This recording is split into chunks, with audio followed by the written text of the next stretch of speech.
everybody!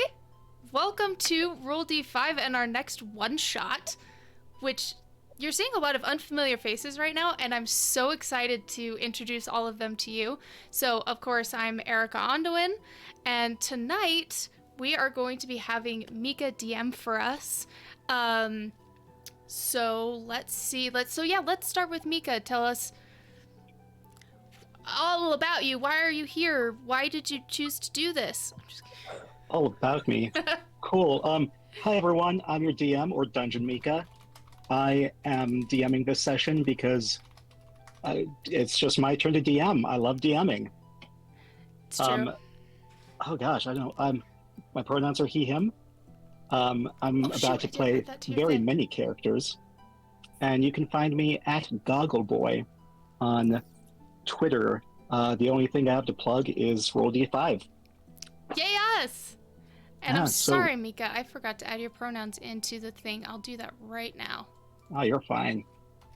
So we are going to go around. Everyone introduce themselves, name, pronouns, your character, class, race, their pronouns, and then a fun fact about your character, and then where we can find you on the internet. Yeah, I love fun facts. I just think every character, every start of every session, you should have a fun fact about your character. sounds good.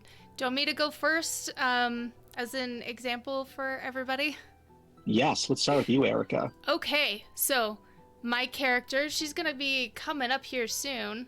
Her name's Para, and she is a bugbear barbarian, and I'm very excited about her. A big Um, bugbearian, if you will. oh my gosh, a bugbearian! That's so cute. Um, I personally, I don't think I have really much to plug other than, uh, oh, I had an article I co-wrote came out today for Couch Soup with, Becca from, oh crap, my brain is going too fast. From Resident Evil. So that was really fun. So that's up there. Go check that out. What else was there that I needed to do? Fun Fun fact fact. about your character, yeah. So Para is such a sweetheart barbarian, but she loves to read. Not really, but she loves to read, and so when she does, she has these spectacles that she puts on the edge of her nose to be able to read properly and effectively. That's our fun fact. Excellent. Travis, we'll go with you next. All right. Hello, everyone. I'm Travis. I go by he, they. And tonight I'm going to be playing Sawbones. Sawbones is a custom lineage artificer that I've subclassed to be an alchemist. And they are a custom lineage because they don't even know who they are. You'll see the character pop up. They're dressed like a little like plague doctor. So always fun to play with identity and that sort of thing. A fun fact about them is they will sometimes be found on the top of cliffs or tall mountains, yelling into the sky, and in their mind, the sky is yelling back. As far as any thing from me on the internet, you could find myself and a friend of mine, Charlotte, at Lottie's Minis, Lotties Minis, all one word, on Instagram. We are currently doing basically a bunch of just posting our painting projects. We paint Warhammer, we paint BattleTech, pretty much everything. That is so cool. Yeah, and you can also see she'll post some of our battles as well, and all that kind of stuff. So yeah, Mika, am I forgetting anything? I'm pretty sure that's it. Awesome. All right, Wayne, hello. Hello, my name is Wayne, and I will be playing, my pronouns are he, him, and I'll be playing Targan Amberhands, the halfling fighter. Fun fact about Targan is that he is the first fighter in a long line of family librarians. So everyone else in his family were librarians by trade, and he decided to branch out. While he still loves books, he feels that he needs to fight for the books in the world and that's pretty much what he does.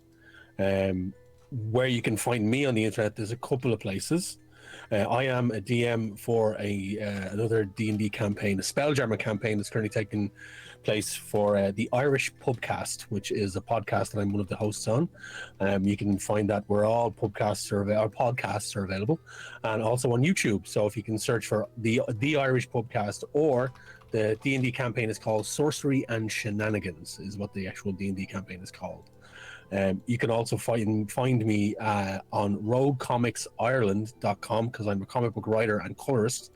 and I've written a fair few books and colored them and so on and so forth. So there's some of the places you can find me. So you can find me at Irish Pubcast, at the Irish Pubcast, at Rogue Comics Ireland, or myself at Wayne Talbot on Twitter. That's where you can find me. That's pretty much it. You do some seriously cool stuff. Awesome. Thank you. Emily. I'm Emily. I use she, her pronouns.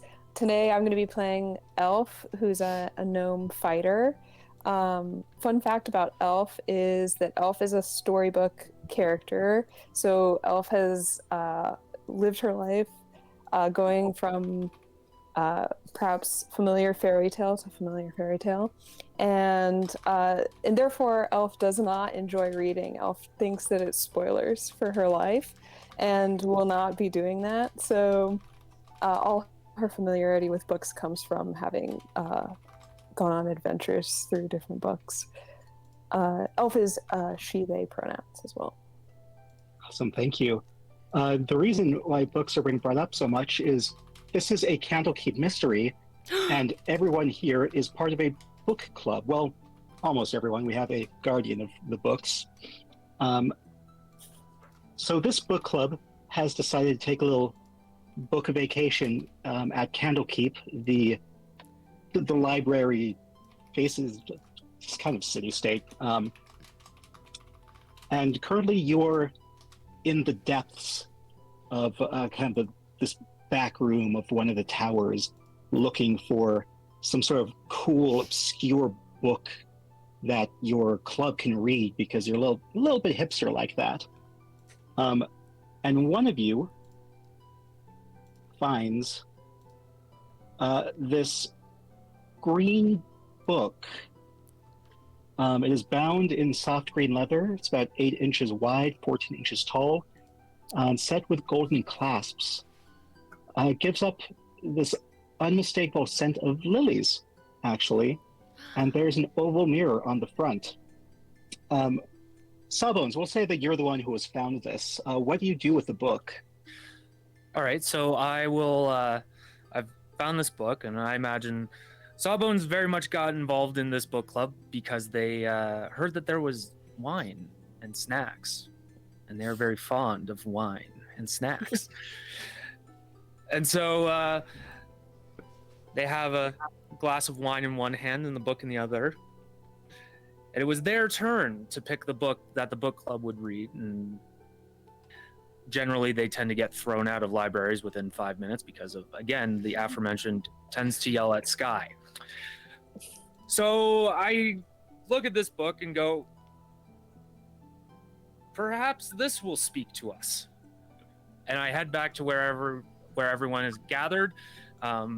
People will note that the wine glass has somehow gotten emptier compared to when they last saw it, and yet they've never seen them sip. So, Ooh, fun. Ooh. Targan, what are you doing? You're going to these books and you see someone supposedly drinking wine.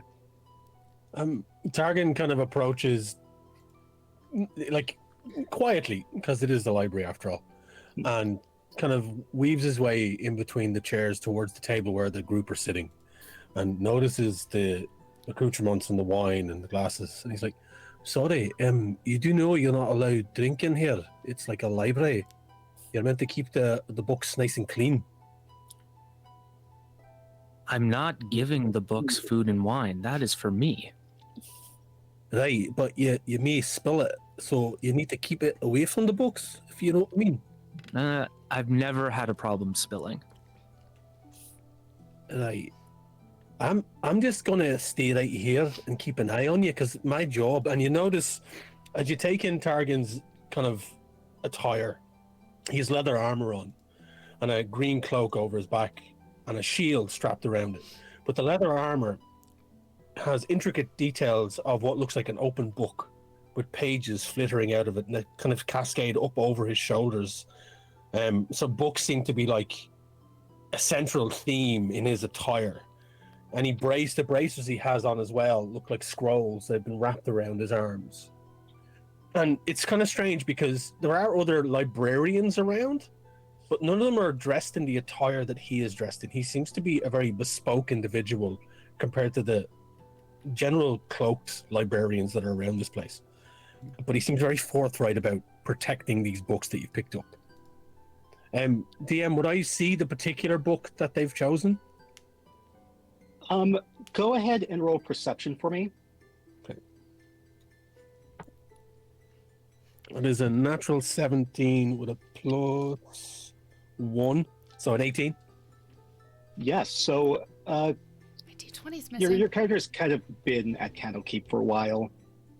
You're familiar with this book. It is called The Price of Beauty. And you know that there has been an acolyte who's been especially fond of this book. You can't quite remember the name of this acolyte, but you are familiar with this book. It's kind of magical. You know that much about it as well. And would I have any knowledge of like any repercussions of reading it in any way? Would Targan have that knowledge? So Targan, you go ahead and ask Sawbones to look into the mirror. Tell you what, laddie. Have a wee look at the cover and see what you think of that tome you've got in your hands. Very well, but I should inform you that while you keep an eye on me, although you may not see it, there is a spider watching you right now. And so Sawbones, after very cryptically, and again, the wine seems to drain a little bit more in the glass. Sawbones will look at the book and see their own face, which is, of course, Actually, no. What Sawbones sees is an image of the goddess, the deity of beauty, Suni, and Suni, like this, just staring at you and says, you know, there's a lot you can do with that mask. Maybe if you get a lighter one, some piercings on the nose, I think. Ro, you can clean up your entire appearance. Not that what you have right now is bad, but there's potential. Oh no. Sawbones is going to take this moment, stare at the book, stare at their wine glass, put the wine glass down, and hand the book to Targan and go, actually, you should probably take care of this. I should probably go lay down. Para, Elf, what are you two doing? Staring, just kind of like watching everybody, all excited. Yeah, and Elf is mesmerized that this book has a person who's talking. Elf is like, this person could be my friend. I want to be this person's friend in the mirror on the book. I don't care that they just insulted someone who's already my friend. Do you all hear the voices too? Everyone else does hear this mirror individual. Can I look at it? Can I see it? Can I hold it? Targan just hands the book over. It's like, be my guest. Give it a go if you want to. She's gonna look at the mirror because she thinks this is so cool. So the goddess looks at you now. She's like this. Oh, darling, darling, braid your hair. You will look spectacular. Put some bows in there. Braids? Yes. Ooh! Oh, I see it now. Oh, gorgeous. But what color Gorgeous. bows? Because I can do braids, I could do Dutch braids, I could do French braids, I could do all sorts of stuff with this maid because I have really, really thick, like, huge hair. But, like, what color bows? What kind of bows? Should they be silk? Should they be cotton? So now you see your own image as it kind of goes through all your different options. You see yourself with the different braids, different colored bows on the tips of braids. Like the Beast from Beauty and the Beast? When he gets all Yes, dressed up? that's exactly what I was thinking, yeah. I'm so pretty! I look Before you can... Sorry, what was that? I said, just the beast. Like, oh, I look ridiculous. Before you can get any more enamored with this, you hear this nervous muttering that precedes the approach of one of the Avowed, robed individual who works at Candlekeep. Hi. And they're scanning the tomes on the surrounding shelves as they draw near you. Oh, she must have been here. I don't understand, they murmur as they catch sight of you. Forgive this disturbance, the acolyte says, but I'm looking for... And they stop short as they catch sight of the price of beauty. Yes, I'm looking for that. Then looking over your group, the acolyte appears saddened. But you haven't seen anyone else, have you? What do you mean by someone else? I saw somebody in the book, if that's what counts. But if you're talking about like other people, this is the only people I've seen other than you, and then maybe a couple like other acolytes that are around. But other than that, I don't know. Well, Falthrax, Targan, you remember Falthrax? And indeed, you do. That was the individual who you were thinking of who has come to visit this book many a time. They are a shielded dwarf. Aye, the dwarf, right. I know it sounds strange coming from me, a halfling, but a wee fella. Caddy's one of the shield dwarfs, right? Oh, right. Did he want to check this out? He's been checking it out, and you see that this acolyte, as you know, Targan, their name is Loris Nis, and she is this middle-aged aquatic half-elf.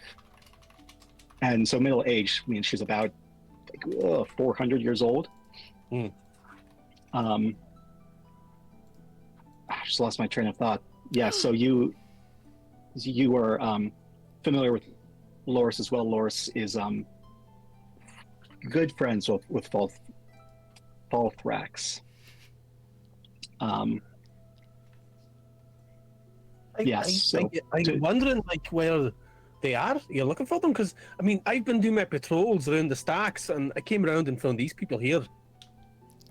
Well, he was feeling sort of low, and he always, when he's feeling low, he looks at this book. He says there's so much beauty inside of it, and it always makes him feel good. And so I thought for sure that he would be here, because he was in another of his moods, and I'm just very worried about him. DM, when would be the last time that Targrim would have seen him around the library? It's been about a day and a half. I'm like, right. I mean, have you checked his home? Like, he may not be here. He may be wandering around his house. He could be sick and in need of healing. Oh my! Why did you say it like that? Say it like what? This is my voice. What? This is how I talk. It was like you were threatening him with healing, which is a strange kind of way of saying things. I mean, it works with I think necromancy and stuff. Like healing is bad. I kind of like the way you said it. Thank you, other tiny thing that is here. Loris just wide-eyed, like, well, he didn't return to his quarters. Do you think he got into an accident? Well, how far are the quarters away from here? It doesn't seem like it would be a very long distance to get in an accident during. Well, he could be buried underneath the books. No, I would have heard of that. Oh dear. It's a terrible way to go. It's more common than you think in the library, actually. There's quite a lot of accidents, and especially around the magical sections. It's the reason why they're all chained on the shelves, because those books can do damage. And all the glorious insanity that comes with it. She just Loris looks like more and more freaked out, like, oh god, oh god. And also, Sawbones is saying this while fixing Loris with like the glass eye of their plague doctor mask. What have I done? What have I got myself caught into? This is why you don't bring free snacks. I guess not. But, like, tiny sandwiches are cute and delicious. They are. And a sandwich has disappeared. Para, you gaze back at the book, and you are enamored with these different options, as has become obvious with your reactions. Would you like these changes? Like, how do you respond to this? Oh man. We should probably help, right? Yeah, I like making friends. Loris, you seem like a nice person. Do you want to be my friend? Yes, Look at all these friends. I suppose. Do you mind if I see the book? I mean, I don't mind. Here you go. And so Parrot takes the book, and she kind of looks. It'll give you fashion advice. She's just kind of looking at her wrinkles, like, oh. And you hear Suni say, like, oh, some nice under eye cream, and she responds like, oh, I wish I could change these wrinkles. Would you like some? As soon as she mentions wanting to change for wrinkles, she drops the book. The mirror glows softly, and a 5-foot wide, 7-foot high portal appears right beside all of you. Portals never lead to good things. We don't want to go in that. That came from a book. That's magical. That should be chained to a wall. We shouldn't go in it. We should stop and make more tiny sandwiches. Wait, you all can see this too? Targan needs to be, in one swift motion, brings his shield over and draws his longsword and kind of positions himself between the group and the book and holds the shield out towards where the portal is. And he's like, step back. This type of stuff happens all the time in here. It does? It's fine. And he kind of turns. You've done nothing to prevent it. Yeah, you're in a magic library, lad. You expect this type of stuff to happen. He turns to Laris and he's like, you're all right. You dropped that like it was like burning in your hands. It was giving fashion advice. It scared me, but do you think, I mean, Falrax has been so sad, and maybe you wanted to change things about him. Do you think Falrax went through this portal? Oh man. Probably. Elf is super used to portals coming out of books, so Elf is like, just like, it's okay, guys, let's go. It's okay. Did you go in? This happens all the time. Yeah, Elf was marching straight for it. Ah, shit, we can't lose her. Okay. And she's gonna this is a giant bugbear. She's gonna scooch around Targan and his giant shield and just It's very easy to scooch around the halfling. Like a bugbear scooching around the halfling, I reckon it'd be pretty, just stepping over me. That's true, I can just step over you. So he's gonna step over and very carefully and slowly put her hand in. Don't rage, don't rage, don't rage, don't rage, don't rage. All right, so I'm assuming the two of you definitely go through then. Yes. And you find yourself in a nice wooded area. Ooh. What about Targan and Sawbones? I really need to find myself a bigger shield to stop people from stepping over me. I'm not really down with this type of stuff. Need a You box. also have a sword. You could just stab them. You're a very weird individual, you know that? People have Are told you me. friends with these people? Are you going to go after them? A moment of consultation, please. And Sawbones is going to reach into their robe and pull out what looks to be a piece of jewelry, but was actually a little mechanical spider with a sapphire in its bottom. This is their homunculus companion. Jerry, what do you think we should do? I agree. Yes, I will be going after them. And Sawbones is just gonna kind of shuffle through the portal as well.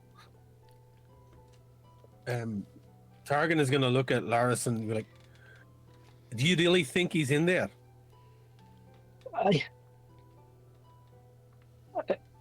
I hope he's there, not buried underneath books.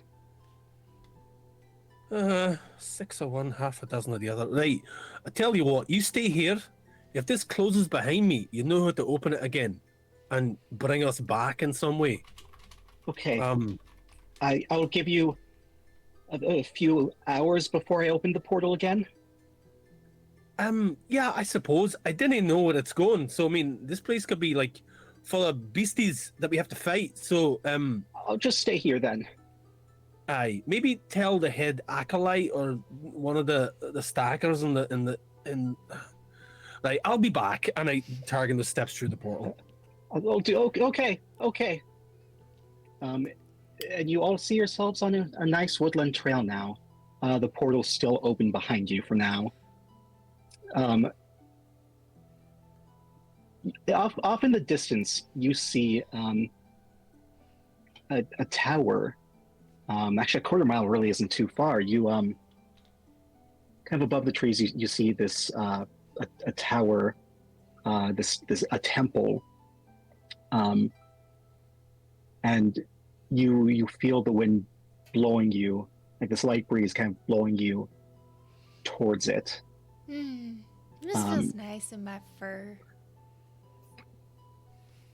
You all follow this trail.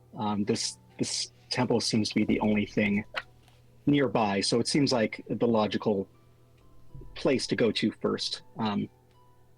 And as you arrive, you see this sign up front that says Temple of the Restful Lily. Guys, this is Temple of the Restful Lily. This sounds restful. This sounds nice. This sounds pretty. I love lilies. Maybe there's more flowers. Maybe we should go this way because it sounds really nice. I agree. That's 1. 2. First things first, right? I just want to put it out there. My name's Targan. I'm one of the protectors of the books from the library. Oh. Nice to meet you all. It's very weird circumstances that we're all in. But can I ask? Yeah. Is this type of thing normal to you guys? Because No. you all seem to be Yes. really taking this all in your stride. No. Yes, this happens to me all the time, actually. This is only the 7th weirdest thing to have happened to me this week, so it's about This week, what are name the other 6? Well, so first I got into an argument with a cloud. It was wrong, and I had to correct them. Secondly, I made the realization that no matter where I am, the ocean is always watching me. Okay.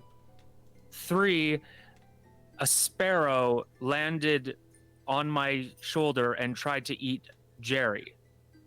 Rude. That's 3, yeah. Fourthly, I stumbled upon a book club. Okay. Hey, that's us. Yeah, we're famous. So have you only been part of this book club for like a week? Exactly. Okay. And number 5, the wine was poorly breathed. It was not a good red. That was very weird because it was in the open for so long. And number 6, well, I could tell you, but I would need something in exchange for that. What do you want? Your hair, Elf was your rummaging. fur is very lovely. I do May need I a have it? haircut. You can have a little bit off the back. May I have it when you die? You know what? Sure, why not? It's not going to be useful anywhere else. Please just turn some of my hair into a bird's nest, please. Just a little bit of it. Then you can have the rest. Perhaps. As long as you think about it. Nature will will it. Okay. I really should have stayed with the books. Yes. Yes, you should have. This is Okay. a great group. We're all going to die. So what's the next Not now, but eventually. So now that you have my fur when I die, what's the other thing? Or do I have to wait until I die? I realize now worms are everywhere. Oh, fuck. Yes, that was my reaction too. Ugh. And someday they will consume everything. And Sawbones, like trying to convey, like Sawbones is just saying this with perfect serenity. They have no idea. They do not understand that what they are saying is the most crazy stuff that you've ever heard. Oh, you're pleasant. I lived on a mountain for 17 years. How old are you? That's a very good question that I don't know the answer to. It's a very personal question. Sawbones, I like you. You're self-aware. And you are very tiny. Yeah, I'm These are working on facts. it. You are all very tiny. How tall is everybody? Elf is 3 feet 5 inches tall. Okay. Yeah, Targan's 3 feet. Sawbones is 6 feet. Okay, good, because I'm like Oh. 6'5". I thought for sure Targan was like 3.5 feet. That's what I thought too, and I was like, oh. The average halfling height is about 3 feet or so. Yeah, 3.5, 3 feet. Yeah. Stubborn, so you know what we should do? At one point, we should stack these two, and then they'll be as tall as us, and then we just rotate them out. Who's the tall one? I'm sure I have you've to heard get a this. gnome in a trench coat. I'm sure you've heard this before. Ain't gonna happen. That's a violation of my halfling heritage. Right? It's a very rude thing to do to a halfling, is expect us to be stacked Yeah, like but- battles. Is it better that way, or is it better to carry a stool everywhere? I didn't carry a stool everywhere. I can jump up really high. How high can you jump? Jump! Show us. Can you high five me? Roll athletics. Yes! Can I do I've been trying to acrobatics? get this. Yes, acrobatics. Sawbones is gonna look at Para and go, "Who are you who are wise in the ways of science?" I don't I know. rolled a natural 20. Shit, you +6. you're like a fucking herring gun. You jump up. You could basically jump over Sawbones. And then you leap over Para. Flying halfling. Now this is definitely making the list of weird things I've seen. Mind you, this is without the shield. You set the shield down first. Yeah, I probably might use the shield to vault off, maybe. Just to give me that Yes. extra bit of lift. It's like, I Yes. like that. I told you, I didn't need a stool, right? And I Tell don't us- like being stacked. Elf, do you want to try? Yeah, Elf seeing this is inspired and is like, you know what? What if all this time I could jump like that and I never knew? So Elf This dwarf ain't getting rid of Elf rolled a 9. Oh no. Oh no. Can I catch her in my arms? That's nicer than what I was going to say. So sure. Okay. So she like jumps up in the air, and so you're gonna fall, "Ah!" and like catches you. in her Now, arms. Yeah. how far do you think you jump? I feel like Elf jumps a perfectly average, like exactly as high as you would think a gnome would jump. Like it's not impressive in any way. Para's gonna set you But- down carefully. Oh, that was a close one. Sawbones is gonna reach into their robe again and pull out Jerry and whisper, "Make note, the halfling is capable of jumping quite high. The gnome, not so much." And just back into the pocket. That's why in our culture, we actually really like to be stacked. Would you like to sit on my shoulders? Yes. She's gonna pick you up, put you on her shoulders. All right. This is like a So you- shoulder backpack. I love this. Right. And enough of this silly bollocks. I'm gonna go and look for this dwarf, and Targan just starts to make his way up the path That's towards probably a the good temple idea. lily. You're So gonna hold on to your feet so you don't fall off. Yeah, and I just go wherever you go at this point. Yeah. so unfortunately, there's no actual description of this temple bathhouse. which is a strange oversight. So you see this 1-story tall like there are pillars. It's made of marble. What's setting it apart from other temples is the sign that says the Restful Lily, and you can hear the sound of water coming from out back. You can kind of see the map if you're looking at Twitch right now. Erica, can you? I can just share a real big photo of it real quick. That'd be great. Thank you. Give me just a second. Awesome. And So you are standing in front of these double doors. So currently your options are to wander around or go through these double doors. oh, that's a huge map. Hold on.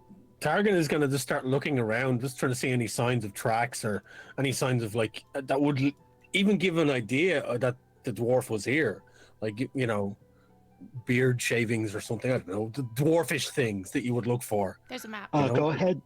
Pocket rocks fall out. No. Would you prefer nature or survival for this? Either or. I think I'm terrible in both. No, survival Okay. actually. Survival's pretty good. All right, we'll do survival. Some sauce. Sawbones is going to help. They will also bend over, look down, and start kind of brushing their fingers through the grass, trying to see if anything turns up. Do Sawbones know what they're looking for, though? No. Okay, I'm not going to give advantage on this. Just a straight up survival roll. Okay. Cool. I rolled a 10 plus 4, so 14 in total. Okay. Oh, 14, that's not too bad. I rolled a 13. Do we all need to It's do not too bad survival? either. No, just those two. Okay, good, because that was It's fine. 2. So good. So they find multiple tracks. Turns out some of those tracks are yours. Our dwarf has very large feet.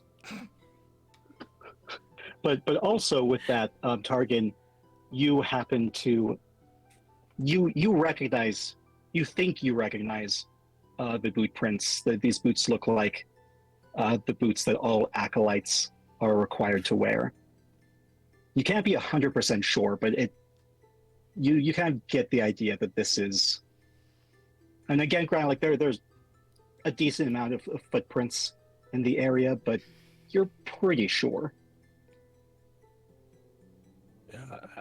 These are definitely dwarvish footprints. No non-dwarvish person would walk like this. Like you can see, it's got like a gravelly thing going Uh-oh. on. But I think maybe, and it also at the bottom of the boots of all the acolytes, it's got the library seal, and I think I can kind of make it out. Kind of. Hera, What you did the seal end up supposed to look like? stepping on it and ruining any chance of there being a positive identification. Keep going. I'll Oh. be right back. That was nae helpful at all. All right. Oh God. And Targan's just kind of frustrated, just kind of stand up and kind of start looking around. It's like, are we going in the door or what we doing? Targan, what is the seal on the acolyte's boots look like? Well, it's the seal generally looks like a book opened out with a tower in the middle, like a you know those things they use to mark pages, like a bookmark. Well, think of Yes. a bookmark that looks like a tower of the shape of Candlekeep, and it's like in the middle of a book, and that's what they use, and that's generally the style of the acolytes. The acolytes I know anyway. So what I'm hearing is that these skull footprints that I've found are not the ones we're looking for. I didn't think so. No, sorry, lad. At least I think they're skulls. It could Yeah, also they- be an acorn. Yes, what's up? I didn't miss You're very anything. unsure. I've been here this whole time. It's just some skull footprints. It's no biggie. It's the 8th weirdest thing that Sawbones has seen this week. Oh, okay. So not bad. It barely ranks. Anyway, so yes, what is the decision? Are you all going to go inside? Para's gonna look up to her shoulders at Elf. What do you think? Yeah, I think we go inside. I mean, it sounds, as you said, it sounds restful. It sounds peaceful. I want to see what's going on in there. I want to see their herb selections. Yeah, I want to see that too. You all do realize we're here to find a dwarf, right? Well, yeah, but there's no problem with shopping along the way. Wherever there are herbs, there are dwarves. Yeah, it's canon. It's roll nature for me. Okay. I rolled a Or 15. persuasion. 15 nature. Okay. This is a thing. You know this. I don't know if everyone else is convinced about this, but this is something you do know to be true. I'll leave it up to everyone else if they want to roll insight on that. It's up to them. They're all like, So I would be remiss if Sawbones didn't. it's true. Gotta roll all the things. I rolled an 8. I guess no matter what you roll, you don't believe Elf. No. Sawbones is going to fix Elf a stare. What kind of stare it is anyone's guess. It's an emotionless bird mask with glass eyes. So make of that what you will. I'm going to roll insight to see if I can make of that anything. Ooh. Oh, I rolled an 8. 8's for everyone. Actually, I'm pretty sure I actually rolled an 8 for my nature. But yeah, lots of 8s everywhere. Oh my goodness. Well, anyway, the double doors open to the sound of a bell.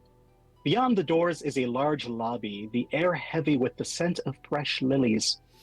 A desk stands at the center of the room, holding neatly piled papers and fresh-cut lilies in a vase, or a vase, if you will. A dark-haired man in fine clothes stands up from behind the desk as he sees you. Welcome, friends, to the Restful Lily. Freshen yourselves in our luxurious bathhouse, or perhaps you'd enjoy a massage, a haircut, and he points to you, Para. A shave, he points to you again. Or a pedicure, he points to Sawbones this time. Oh, road-tired feet, simply cry out for comfort. Whatever your pleasure, I am here to serve. Pedicures, you say? Yes, I don't want to shave, but I want braids. we can do that. Okay. Elf points to the vase and says, "How do you pronounce the word for this?" Vase. Oh, I see. Though if you ask some of the other workers, they might give you a different answer, but they are wrong. It is vase. As it is from the ancient world Vasali, meaning strange glass thing that gnomes can't pronounce. Yes, I do believe I read that somewhere. Probably in this book I have behind the counter that I was definitely reading on obscure historical facts. What shall I help you with today? You wouldn't happen to have seen a dwarf around here? And I take it I know what this dude looks like. I have in my Targan would know what he looks like. Yes. Yeah. So I would relay a description of the dwarf to this receptionist. All right. This dwarf is, well, short, stout, has this beautiful red beard with silver streaks through it, a shaved head, and a tattoo of a book on top of their head. Open book of the Candlekeep symbol. The man up front, you see, it's been a few days since my shift, so if they came earlier, I do not know. But you are more than welcome to look around, enjoy yourself, see if you can find this dwarf of yours. What are the amenities that that dwarfs enjoy here? And do they involve herbs? We do have a herb garden out back. Dwarves are known to enjoy herbs. I'm not quite sure why they do. I have not read that in my book of interesting facts, but Sawbones is gonna look back at Elf again with the glassy stare. I again will roll insight. And this time I rolled a 17. Yay! I know exactly Yes. what Sawbones is telling me. yeah, Sawbones, what are you telling Alf? Somewhere between the full body eye roll and a "you have got to be kidding A me." full body eye roll.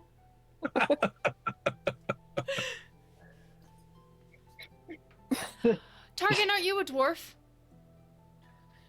No, I'm a halfling. Oh, darn. Hey, only I Really? get.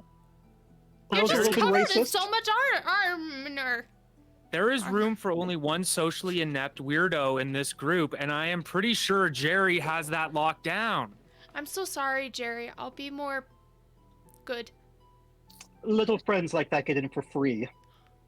Is there a Does that professional mean me jeweler? too? I've This is noticed my little his friend. sapphire is getting murky. I get in It for might- free? You're totally getting in for free. You do not get in for free. But Why? little friend. I would like to stress that we're actually here on an investigative nature. We're not here to Yeah. actually Ugh. so this is the official business of Candlekeep. So if you could we're not really here to enjoy ourselves. So I don't feel the need for us to actually have to pay for entry or perusing around your facilities, if you know what I mean. Targan knows what's up. Fine. It's not as if I have a job to keep or anything, but Yes, You well, must we follow- are official. We are official Candlekeep investigators. I'm sure Candlekeep will not only compensate you. There probably will be some manner of bounty or something. Anyways, talk with Targan. He will tell you all of the Targan's details. the leader. I'm the muscle. I will put it am- on their tab. So hang on, can I ask, does Candlekeep have a tab here? Yes, they do. We are not too far from. We are right between. Well, we are on the coast between Candlekeep and Baldur's Gate. Right. Okay. So we're still on the Sword Coast. All right. Okay. Yes. Racism is not becoming of one in the beauty industry. Tiny man. Who are you talking to? I'm talking to the receptionist. Why did you say that? I don't enjoy listening to you besmirch Baldur's Gate. There are fine people there. I once visited a mountain nearby. Was it Mount Doom? You have to pay. Yes, it's under Mr. Candlekeep. All one word. Dear God, I will charge Candlekeep double for you. Very good. I- And a professional jeweler for Jerry. He is getting his sapphire shell is getting murky. Do not push your luck. Good sir, you will listen to my demands. I am an employee of Candlekeep. Sir, I will smack you with my glove. I And bite my I thumb will- at thee. Is it a white And glove? at this point, Sawbones pulls out a sickle and goes, I will cut your head off. Whoa, whoa, whoa, whoa, whoa. Right. Okay, we should Everybody- probably stop. Everybody should probably calm down. needs to calm down, and I'm going to take out my official kind of identification from Candlekeep. I'm just kind of like, right, okay, we're here in official business. This one's the uppity one. We're going to do good bookkeeper, bad bookkeeper, okay? So I'm terribly sorry, but we're here to find our friend, a wee dwarf. That's all we're here for, not to cause trouble. So you just got me a wee bit riled up, you know. So I'm charging triple. fine. Charge whoever you want, no problem. Para's doing breathing exercises to stop from raging, because this is a lot of money. It's fine. Charge it to the archiving department in Candlekeep directly. That's who we work for. If you insist. Right. Perfect. Don't make No. me come back So- here again. entry is actually 5 gold per person, so for an adventure, really not that much. No. Right, we're gonna go about our business now. Is that all right? That's fine. But Yeah. there's one rule you must obey. In the Right. changing room, you shall leave all of your weapons. But I have claws. I have You a don't- solution. We're not going into the changing room to get changed. We're looking for somebody. We don't need to Do we use get your... robes? If you go through the temple, if you do anything as you're searching, Plus, we gotta be it in. is to the detriment of the other guests. We have incognito. 2 other halflings who are here who are strange enough as is. I wouldn't like them to not be freaked out by Candlekeep miscreants showing up with their weapons. Now, hang on a second, blend. you. Elf Right. Targan, we elves. gotta blend in. Chill. And this was the mistake you made, assuming that I'm the bad Candlekeep investigator and Targan's the good one. I'm charging 4 times as much for you. Charge all you want, you wee weaselly nosed little bastard. You need to talk bad about Candlekeep. You need to talk bad about what we do. Right? At this You're more than point, likely to get that book that is underneath your counter from our library. Is there So you no? didn't talk to me like that. And don't ever tell me that my halfling brother is at right. this That's it. point, I'm going in and I Sawbones is gonna grab Targan and like lift them up and start kind of walking back, being like, "Okay, You settle." put me down. I'm Settle. gonna fucking kill him. I'm gonna fucking look, stab his eyes out, the bastard. He's a smart Candlekeep. I am Talking to the look, manager. I am all for medically removing this fucking annoying shithead's body parts for science. However, you were right. You should just let's go. Elf says, for the record, I don't have any weapons. Yes, her body is registered as a lethal weapon in 6 provinces. Sorry, you look familiar. Who are you? That's too many questions My out of you. pet. Who are you? You look very familiar, young gnome. No. Yeah, my name's Elf. Shh. The elf. No. I have Oh, read there are actually several- a lot of gnomes named Elf, but it's a very common gnomish name. That's what I've No, named no, my no. pet. You're the one who shows up in books. Oh yeah, Were that you is. doing Oh, that alone? okay. I'm the only one who does that. Okay, we're good now. She's not my pet. Mm, Um, You've changed many a story for me. I do not know how I feel about it. Go, just go. All of you go. We get robes, right? As she's like walking around the corner. Yes, robes, but leave your weapons behind. Sweet. Elf says, Your armor. again, I don't have any weapons. Because she dear is God. the weapon. Dear I'm God. terrified of them right now. Just, it's not like other employees won't tell you the same, but fine, go. Shoo, back to Xanadu with you. That's And rude. Elf's like, all right, let's go. Okay, let's go.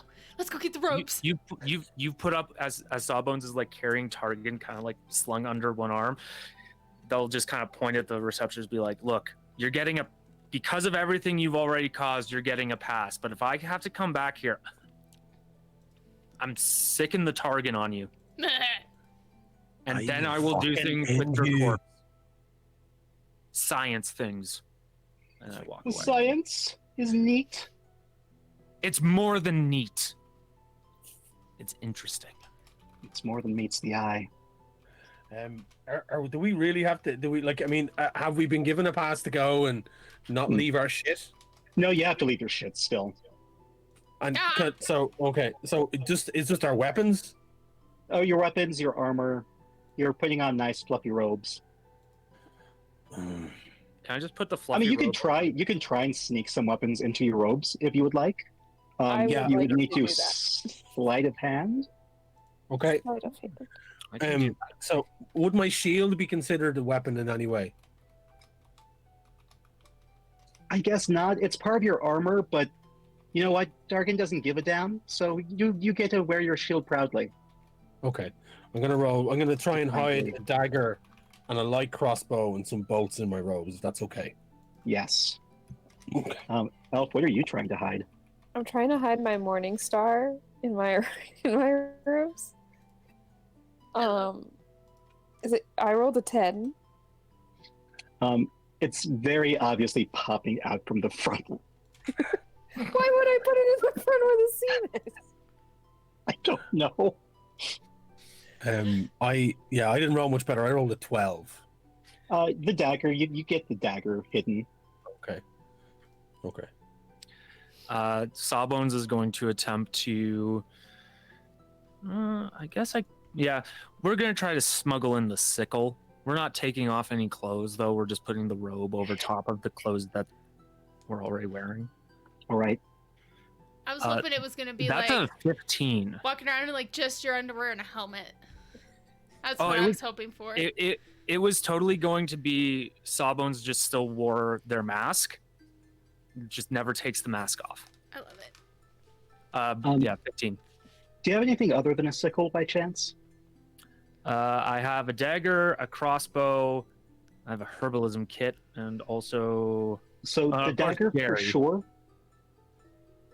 I'm gonna say the crossbow and the dagger. Yes. okay. The crossbow is easy to kind of hide behind the back of your robe.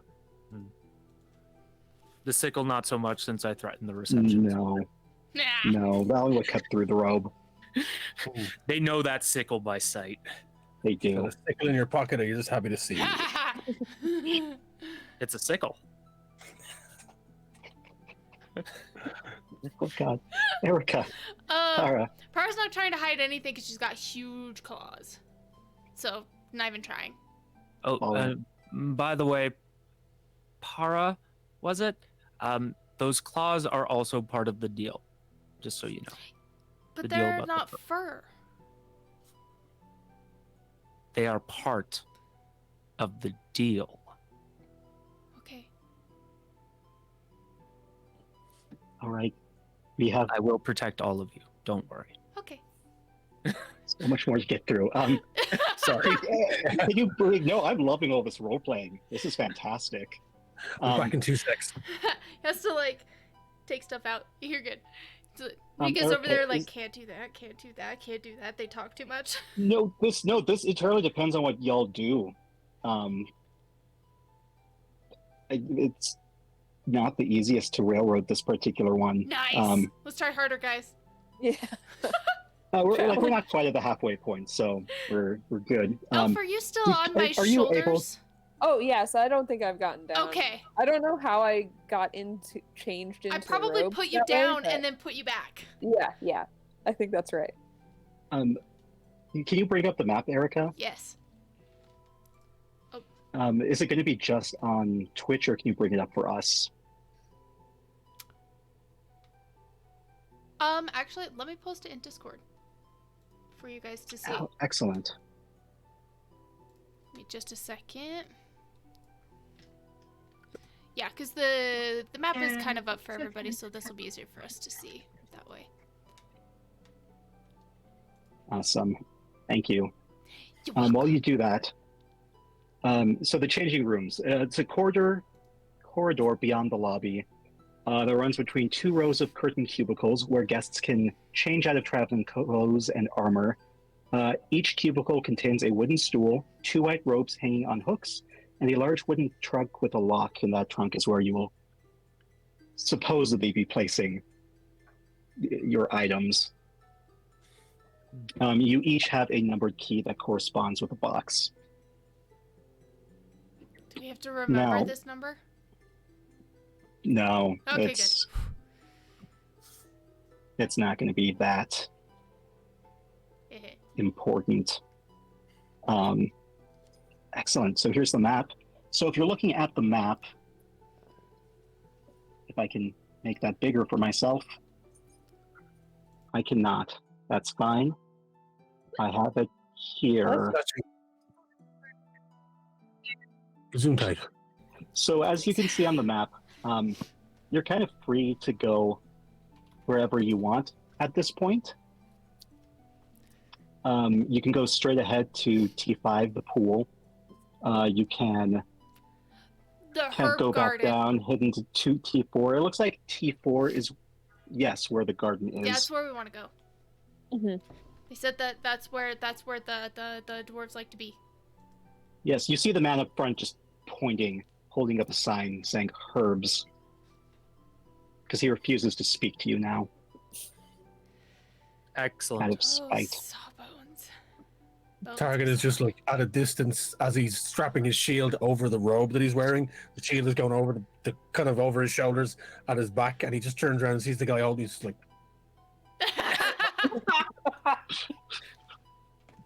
Yeah.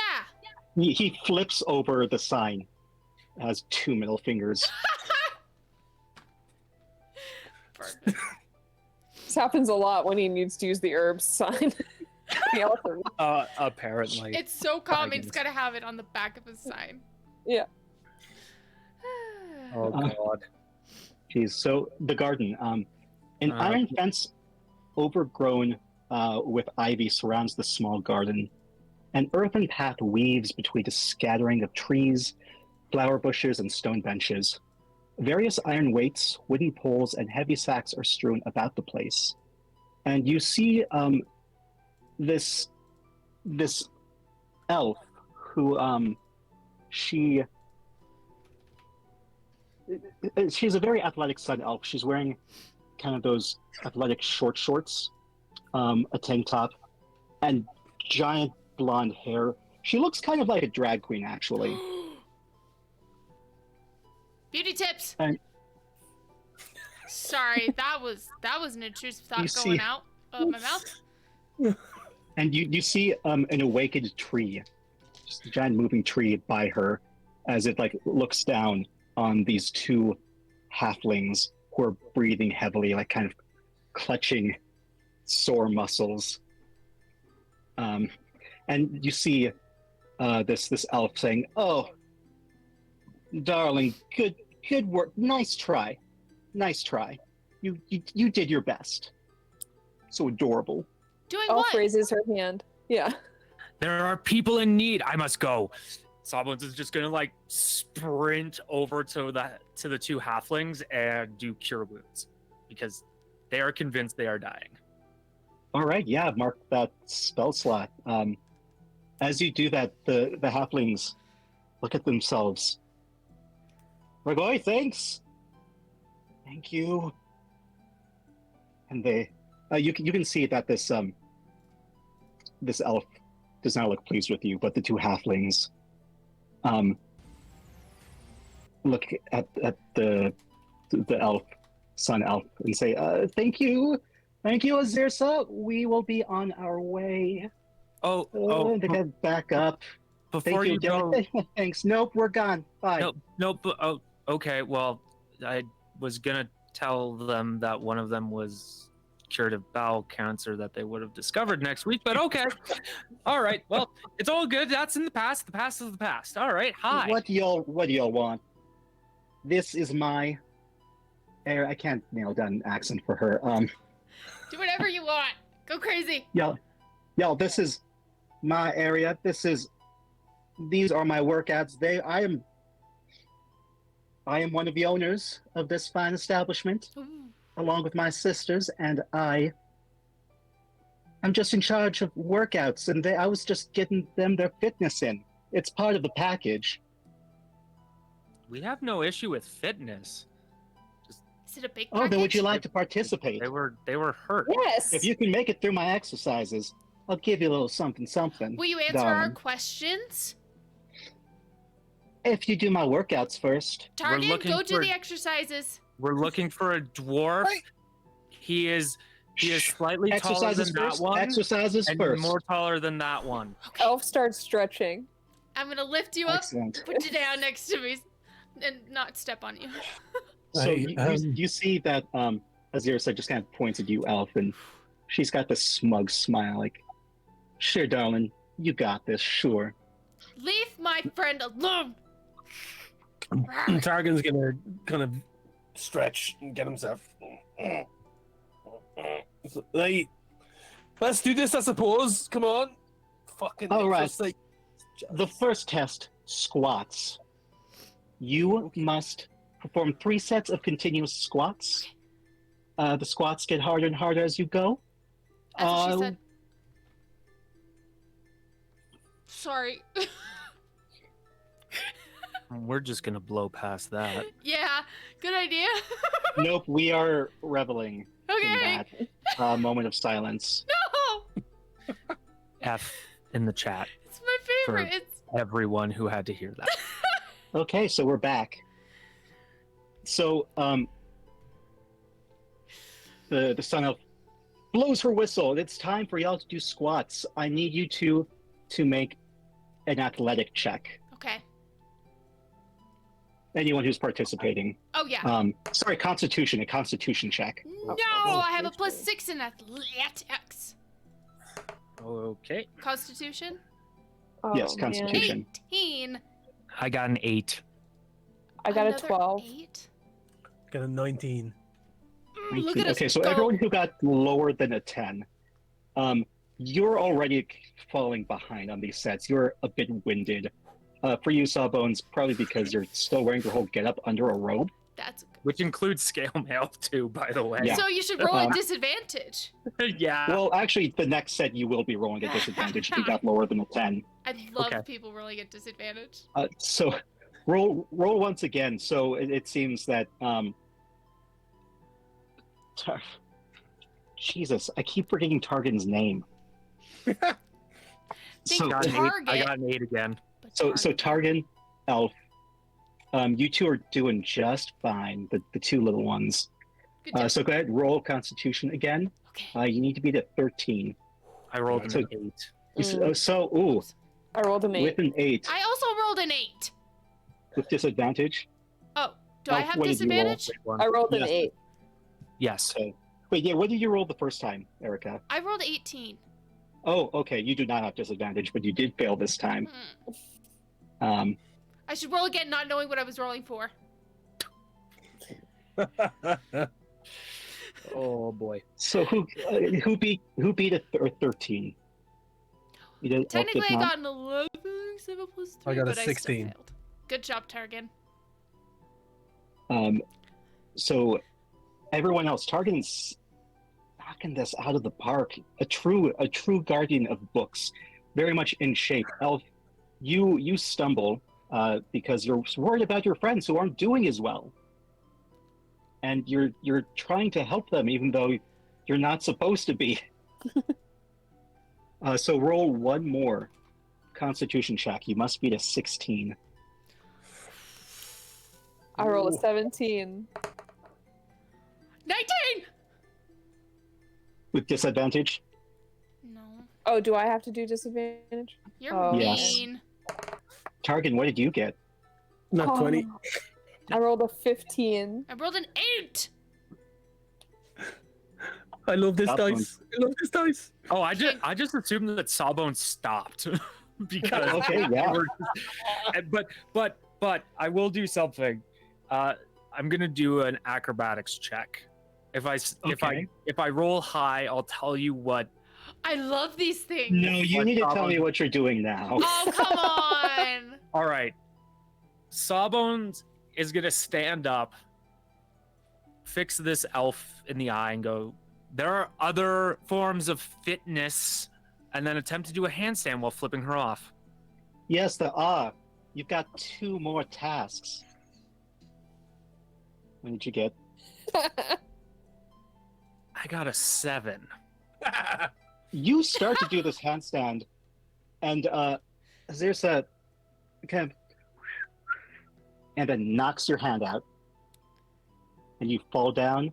You hit your head. You take 1 bludgeoning damage. Yikes. Yeah. Bitch. And Elf, 10 emotional damage. you just last second. You don't make it. You were so close. But Targan, you keep going after the whistle blows. Like this is nothing. Channeling on my rage for the receptionist. Fucking prick. Oh, I should have raged! I'm going to go ahead and give you advantage on the next test. Nice. So now we have a tug of war. You see that the I- awakened tree starts stretching. Yes, Para? I would like to rage. All right, you are raging. I don't You know what all this describe means, but I'm this. doing it. I don't know Doesn't- where I am. I don't know what's going on. All I know is I am incredibly angry. So she kind of does that like insane almost laugh, seeing this tree thing like getting all strong and blah, blah, blah. And she just is like, I'm gonna beat your ass, and starts raging and just looks angry and And Elf, seeing this tree getting like limbered up, Elf is like, "Oh, now's the time to use one of my runes and get bigger. So I'm going to become a large creature for this tug of war match." With your rune, excellent. Just describe this transformation. Is it like a magical girl transformation?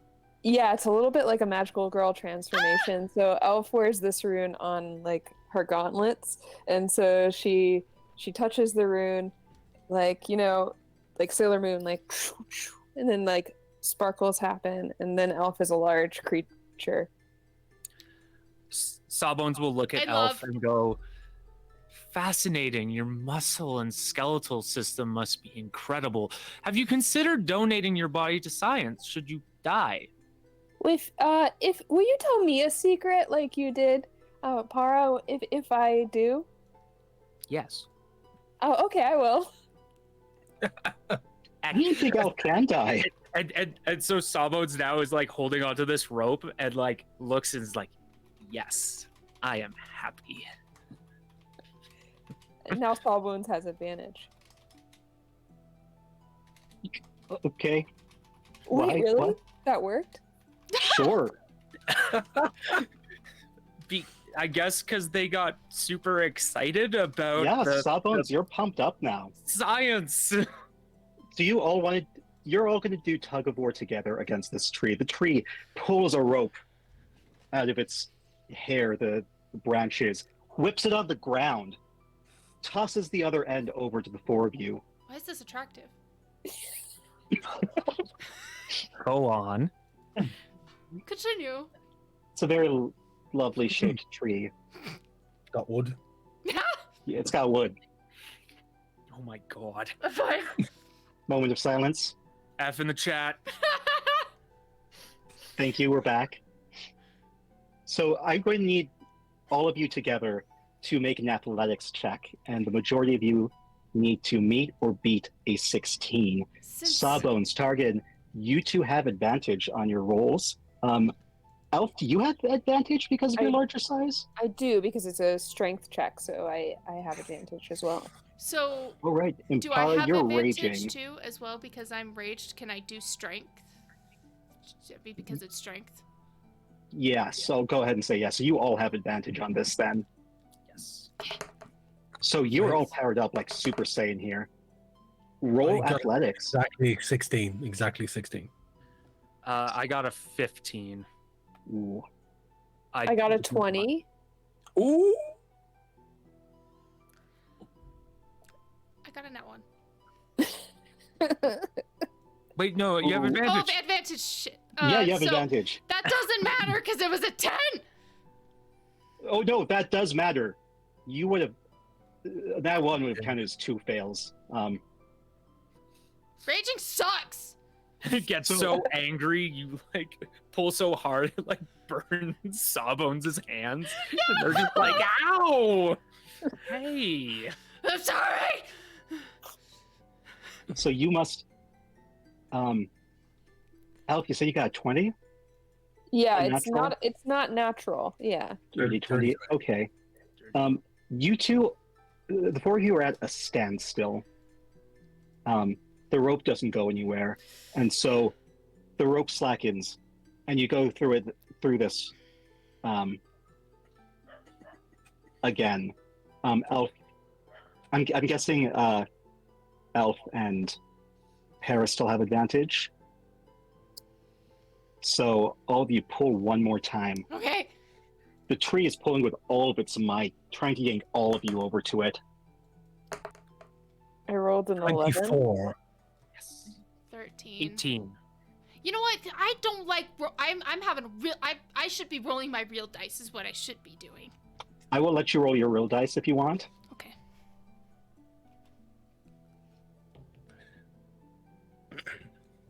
$14 plus 3, 17.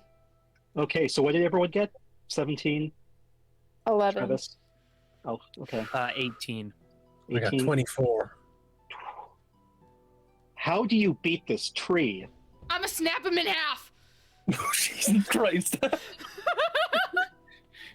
I feel like glory what of if science! we recreated the move that the tree did at the beginning of this whole situation? We pull it out of the tree's Yes. hands and then we whip it. Yes! Love it! And then the crack of the whip sets him on fire. It Jesus. cracks some I'm branches. enraged! Yeah, It leaves some rope burn. Yeah. That's good enough. cracking some bark. You see that.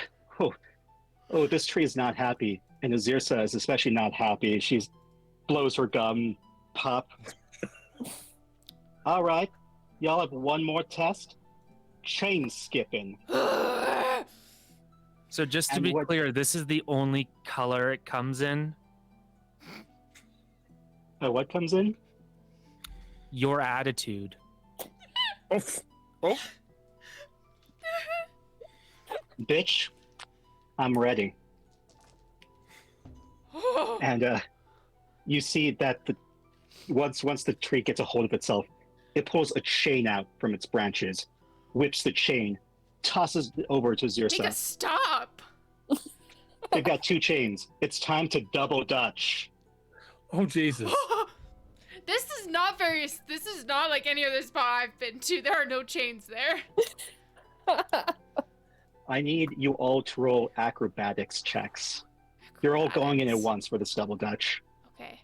Acrobatics are Jesus. plus 2. That's 20! Yes, I rolled- 30-20. I rolled a 17. I rolled a 19. So 23. Ha! 19 total. I don't even need to. Shoot. So 38 plus 6. Describe just how you're doing this double dutch. How you guys doing this? Dead in the I- eyes. I'd say we're doing the whole thing where we're like, Oh Clapping yeah, your no, we're hands and doing totally all that- doing that thing. all the thing, and my mama said, your mama, all that type of shit. Yeah. You know? Para and It's- Sawbones are somehow doing Russian Cossack dancing. 100%. Since you all rolled so well, I'm just going to end it there. No, I want to do more. You see the chains just. Oh! Nazir's was like, fine. I love this so Oh. much. I don't like any of you, but Well, we don't like you either. Yeah, you're Raging mean. one, you heard my tree. You two are shrimps. No, you're a shrimp. You're a No, dick. I'm a bugbear. Other shrimp. The halfling. Here. Uh-oh. You Get did out not of my just say sight. that. You did not. You get- Ooh. And you have no And personality. Shrimps This must is be a really good at ridiculous thing. squats. They're all very abusive in this place. Do you not have like some kind of HR training to be teaching people how to talk to your customers? Or Talk to my as we sister. are, She's HR. We might You're not. unreal. We are here on official business. We are investigating a disappearance of a person. Yeah, about to- Mr. Candlekeep sent us. I would like to do something. Okay. Well, first, you guys get a potion of hill giant strength. Ooh. So it's a Targan. Okay. Am I right? Yes, Targan. You get the potion. I get You get the I get it. Yeah, you Okay. get the potion. Okay. Potion of hill giant strength. So, okay, what are you doing, Para? Okay. Let me bring the microphone closer to me. In an absolute blind rage over the insult that this person and shade throwing shrimp-headed fish, is there a wall nearby? I would like to Let's pick look him at up the by map. the neck and push him against the wall and look There's at a them fence. There's a wrought iron fence. Perfect. So, and just like There push is him on the wall fence leading back into the lobby. with like ragey eyes. Okay, we're gonna roll to grab them. You're gonna roll for strength, and I'm going to roll for dexterity. Good thing I still have advantage. 18. Oh boy, I don't know what I did with my dice. Well, that's embarrassing. Oh, here we go. Special lemon dice. This is embarrassing. I know exactly what happened to them. I know where they are. Okay, yeah, you grab her. I didn't think that through. So yeah, she's up against the wall with like this blind rage in Para's eyes. I don't know. She tries to scratch your do face. And I'm gonna hold her even farther out, like that really Does not tall work. kid on the basketball court, you know, or whatever, like holding them by the head, and they're just like, I can't reach you. Kind of doing that with her neck. Same. Roll perception with disadvantage. No. Okay. Sawbones is going to just like slide, like literally slide next to them. I got a nat 20 and then a 17. Ooh. This wormwood dice, guys. So finish what you're doing first. Okay. So I'm like, I don't normally do this, but you're making me angry. And if you say one more thing to my friends again, I will just squeeze a little bit tighter. And she's gonna squeeze just a little bit tighter, to where it's her claws are almost puncturing her neck, but not. As you do that, really. her foot comes swiftly into your face. Oh, can I roll for something to get away from it? Like grab her Oh no, foot? this was an attack. Oh, sweet! I want to attack her back. I throw acid in her face. Ease Oh my God, up. where do you I have want acid to break her from? neck. Okay, she kicks you in the face, and in the process, you I let thought her she go, was and she gonna jumps tell- I out. thought she was gonna tell us where the dwarf was. I've never I- played a I- raged barbarian, and I'm going all out. Acid splash is one of my cantrips. Yeah. And as she kicks me, can I reflex and like, you know, like how sometimes you just like grip, like reflex, and I want to like scratch her neck as she kicks me. Okay, roll for attack. Okay. Me as well. Yeah, the two of you. Okay, 12. Actually, I should probably use my sheet because I have let's see. Oh, Melee, okay. unarmed strike, So, Mika, she's gonna have to do a dexterity. and a check. 10.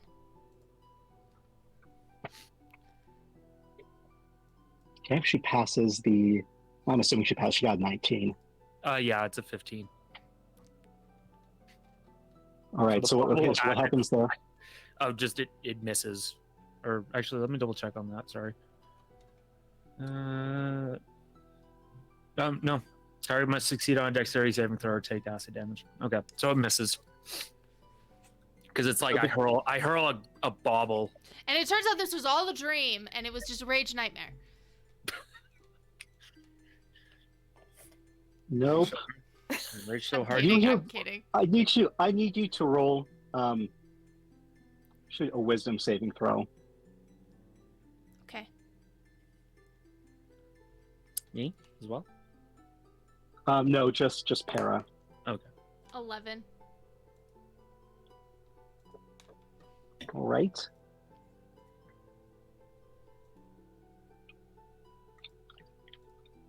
I've made a mistake, and That's- I know it, and I knew what I did.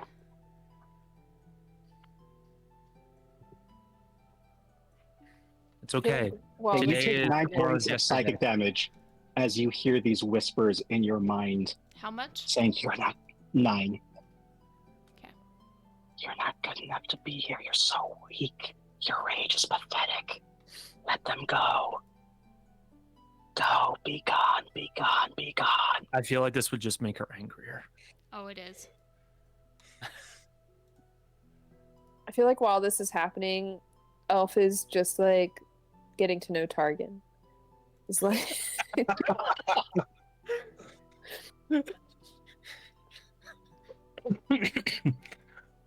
So, like, do you go to the library a lot? Like, do you read a lot? And I mean, what was the receptionist talking about that you're in books? Because I mean, Targan might have actually heard of Elf because of Elf being in books. So, yeah. like, what's the story there? Oh well, I don't. certain point, a portal opened up, sort of like how we got here, and I just walked through it, and then I was in a whole different world, and and I get to go on all kinds of adventures that way, and then I get to meet all kinds of people, and they tell me that I was in their favorite story.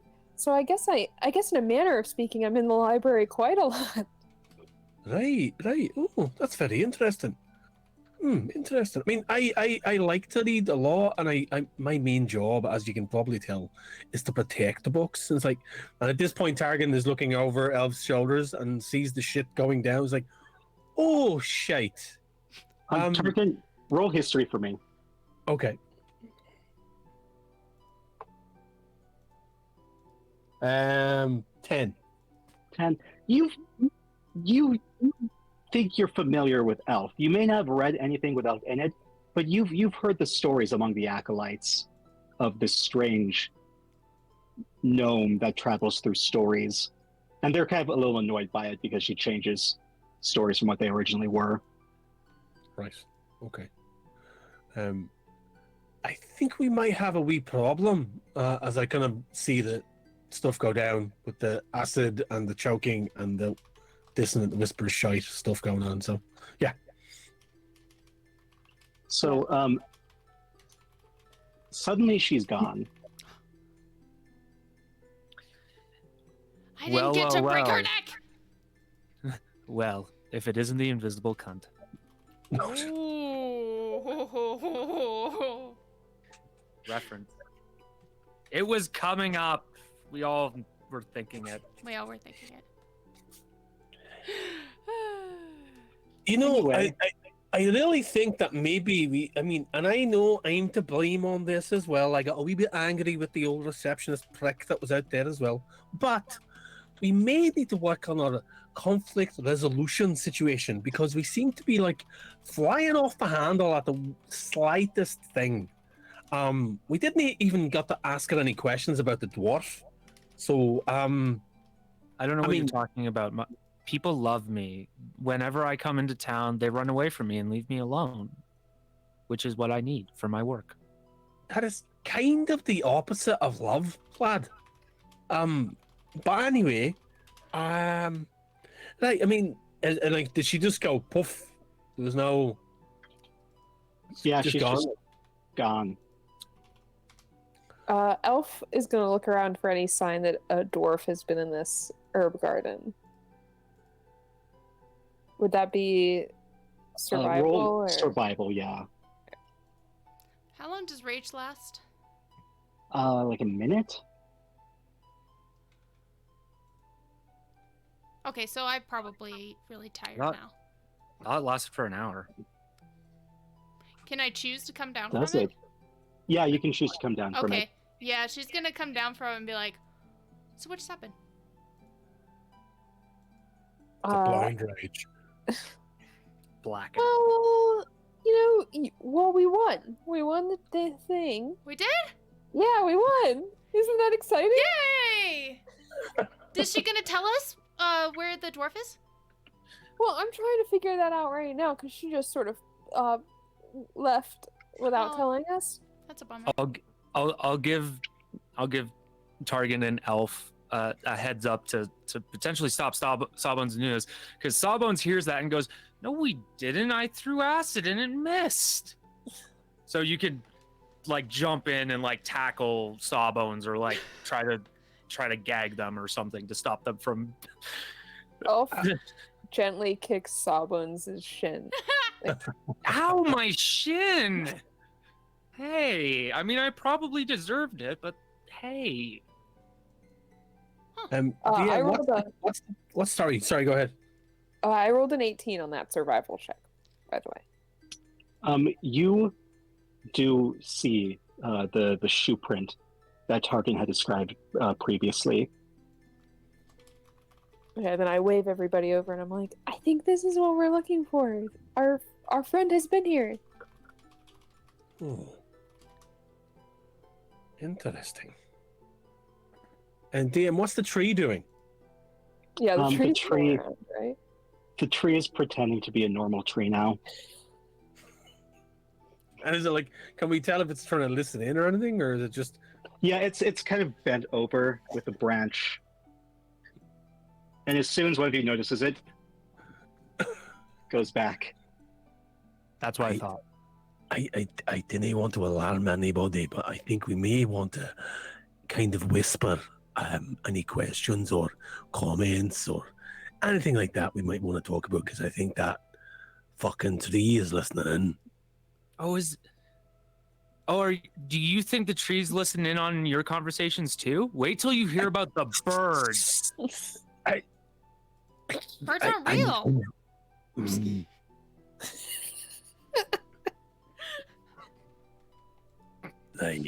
Well, okay. Is there a trail to follow of the footprints? There is not. Okay. Okay. Well, okay, there. It just goes back inside. Back into where we came from. Yes. If you have the map pulled up. Yeah. So from where you were, you head back into the lobby.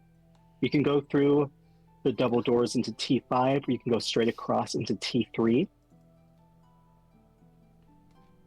On the map I'm seeing, we don't have the T5 and T3. I think that's just for the DM map, so we don't know. We don't have the numbers. This is just the player's map.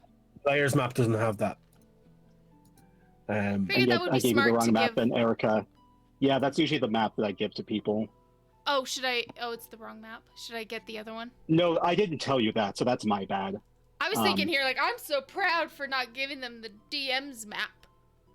Nope, I should have. I didn't think about that. I should have told you to use the DM's map. I don't know why they. I just think it's more convenient for everyone to see what these areas are labeled, personally. Yeah. So the lobby. Okay, so far left is the garden that you were in. So if you see the door, it goes back into the lobby. Mm-hmm. If you go straight up north, is T5. That's the pool. Or you can go straight across into T3, where you see those benches and chairs. And so where Alpha's seeing like the footprints, and you're saying that it kind of leads back inside.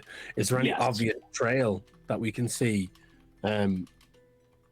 No, when you head back inside, you see that the marble floors are polished, and you see the man up front actually mopping. It's like, Yes, can I help you?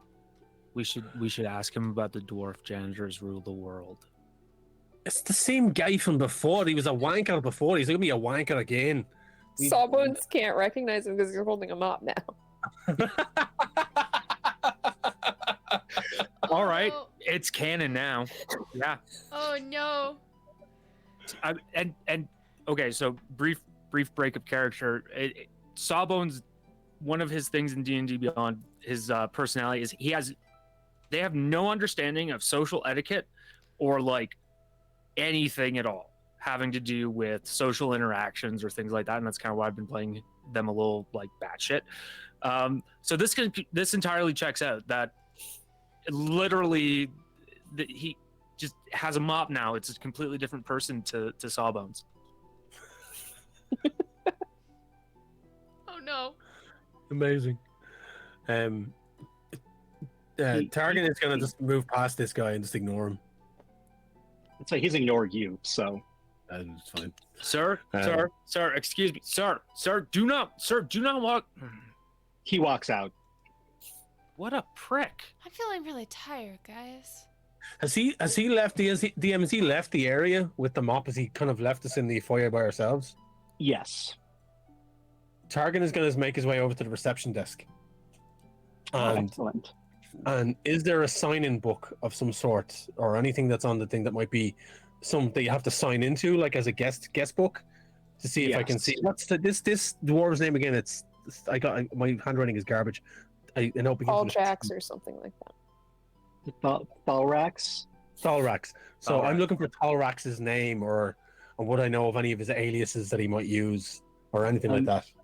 You see that there's a tab that says Candlekeep on it, and you flip straight there. I'm not going to make you roll for this. You you just instinctively go to like the last few names on the list, and you see his name there.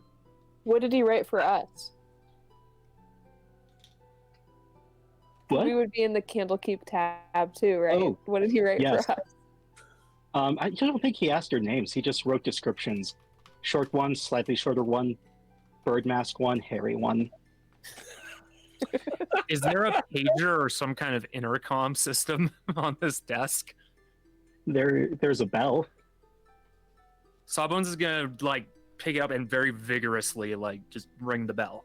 Oh fuck! You see him walk in, see who it is, and walk right back out. Hey, it was that asshole from before. If you ring it again, maybe we'll get somebody else. Ting ting ting ting ting ting ting ting ting ting ting. That's my impression of a bell. No, nobody comes. All right. Should we hop the over shot. the desk? Thorlax was definitely here. His name is in the ledger. Does it say- He's signed in. He's signed in. Like, does it have a time and a date or anything like that? The date is for 2 days ago. You know what we could do? We could all split up, go to different areas, and see if he's in any of the relaxing places. I mean, I like that idea. This is a very Spread big out. building.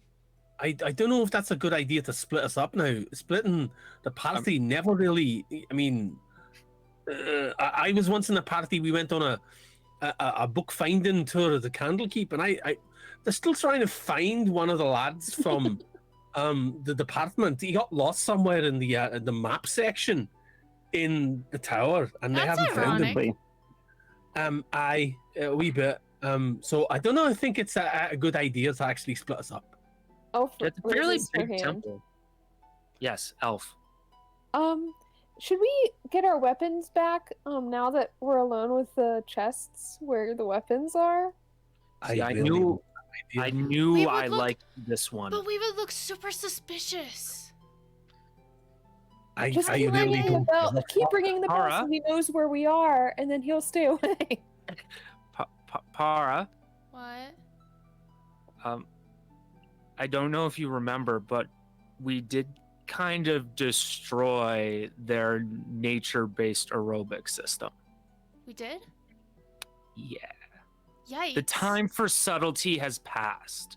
Oh. The time for blind violence, on the other hand, that is shortly approaching. I know how to do that.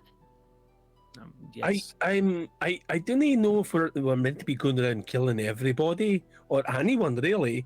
We're just meant to be finding somebody. We can ask questions aggressively, sure. I mean, I'm all for that, but I didn't I was think mostly just saying doors. So you want to attack the doors? Oh, right, fine. I mean, Yeah, we need to kick in the doors because the doors could be locked. Well, let's And go I- find him. And doors are the secret overlords currently running this part of the Sword Coast. No, so, that's wheels. anyway, Elf grabs her shield and chainmail and walks through the door opposite the garden door. So not towards the pool, the other door. Okay. Targan's gonna suit up and get his leather armor back on and get his longsword and kind of just start making his way over to following Elf. Par will do the same, but I just want to point out that she handmade all of her leather armor. And so she puts it on very delicately and very precisely because she made it herself. And Excellent. Elf notices it and is like, "Oh, that's so nice. Where did you get that?" Thanks, I made it. Look, it has pockets. I'll make you some. Oh my gosh, I can just make you some. You out of are in the leather lounge scraps. now. Sawbones. Yes, sorry, DM. Yes. You are briefly. in the lounge. Sawbones large draws- cushioned chairs are set around this open space. Calming music fills the air, which carries a floral scent. A bar takes up one corner of the room, alongside shelves of expensive wines and spirits and baskets of fresh fruit. 2 tables stand along one wall, each set up as a manicure and pedicure station with nail files, clippers, and bottles of nail varnish. And you see 2 random members of staff. They are two very painfully average-looking men. I'll have a 7 and a 7. No, sorry, a 14 and a 14. No, a 21 and a 21, and some jewel polish for Jerry. Okay. Yeah, like the side member like nods vigorously and walks out. And you momentarily they come back and bring you your drink. I'm going to roll to see if this drink tastes like what you wanted it to taste like. Ooh. Okay, what? Okay, as Yeah, somebody it who tastes like you doesn't, wanted it to taste like. as somebody Give me- who doesn't drink, what did you order? Give me 1 second. I'm Okay. just gonna give me 1 second. Targan's gonna 7 prop is- himself up on a stool as well, and just like get whatever a glass of red or something, and just kind of sit there. 7 and 7 is Seagram 7 and 7 Up, right? Yeah. So So 21, essentially, 21. it's Just 3 times as much of just both. 3 That sounds Yeah. a little bit dangerous. It's a very tall glass. That's a jug. That's a jug. It's a jug. It's It's a got pint. 3 S's on it. Yes, because they come in Comes in pints. pints. Comes in pints. It comes in I'm pints. getting You see from over Yeah. the worker is Oh god, that's a lot. very of nervous as it hands it to you. It's shaking a little bit. They're shaking a little bit, and you see this slender moon elf have a table or two over with these sparkling sapphire eyes. She laughs some, and she says, "Are you giving them trouble?" Did you bring the jewelry polish though? The jewelry polish. No, I saved specifically that in my asked- room. I asked for jewelry polish for Jerry. And once again, Sawbones. Anytime I do this, just assume that it's Sawbones pulling Right. this little mechanical She- spider. She snaps, and momentarily, one of the workers comes with some jewel polish on a tray. Excellent. You see, he's gotten very dirty because I tend to. Well, You don't say. never mind why there's dried blood on him. I don't. What are you talking about? Oh, it's not for me to judge. You're here to relax. That's all. That's all that matters. Blood? sorry. We're not actually here to relax. We're here looking for somebody. Yeah.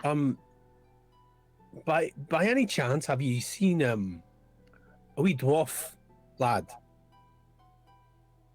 Came here about 2 days ago. The dwarf. Let's see. Salrax is his name. Do you know I what think dwarves that's are? his Do you name. need me to help describe it? Yes, if you could just describe them for me. Normally I'm here, but I'm stocky, not sure. kind of short. I think Typical dwarf. yeah, I think shorter than Targan here, probably bigger feet for sure. Probably like a huge beard, maybe some jewels. Maybe had a a redhead. Oh yeah, something about a tattoo on his head. Yeah. I think it A was like book. woo, Candlekeep. Candlekeep book. Yeah, that one. Yeah. Probably wearing a robe. And Well, or a you're hammer. wearing robes as well. Everyone here wears robes. They're very comfy and cozy. But No, do they have You pockets? see, They do. I checked. I do. We only provide the best here.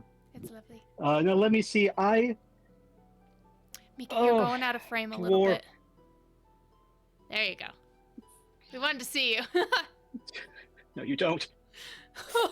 Let's see. The dwarf. I don't remember a dwarf. Perhaps one of my sisters remembers. I feel like if you're asking around, I this want to might roll be an important insight. information. Okay, I don't like I'll this. roll I don't insight. like this tone. Hold on. Op says, oh, yeah, we met one of your sisters. Freaking 8. Sort of a Which Dolly one? Parton type, Oh, athletics into working out. none of Yeah, us something like like her. that. Oh, well, we didn't really like her either. She Classic. has no personality. Except mean. That's what we say. If we could, we'd get rid of her, but this place is in all three of our names. It's how our parents left it to us. You could kill one of them. What's your special talent? Did they die? Yeah, what's your special talent? My special talent. Well, if you want to know. Yeah. I help people feel better about themselves. You would like to look more beautiful, be stronger. I can help with that. Are you a surgeon? Is she? Would she have been very similar to the person that they would have seen in the mirror on the book? She does not look like her, no. Okay. That was a good question. How do we do we just need to ask you to do that, or is that something we can trade for? You trade for quid pro quo. My body's already being donated. Ah, yes. Yeah, you can't have my body for science. Ah, yes. There's this- Squid pro row. There's this nasty water spirit that's taken up residence in our pool. If you could get rid of it, we'll consider that payment. And then will Good, you tell 'cause- us more about the dwarf? Because I know you know something. I'll ask my sisters what they know. The staff, I'll ask around. Can you What do kind of... with everybody here so we can hear what they say? If you take care of the water spirit first. What kind of water spirit? Oh, just your basic. Basic bitch. It's just your basic bitch, full of charisma, uniqueness, nerve, and talent. And that is... And Sawbones takes a moment to look at the... Are you familiar with 3 ounces? naiads? Sawbones is going to take a moment, look at the drink in his hand, just this massive glass, or their hand, this massive glass of 18 ounces of 7-Up and 3 ounces of whiskey, and just go, that would explain why this drink tastes so bad, and smashes it on the ground. Roll Constitution for me.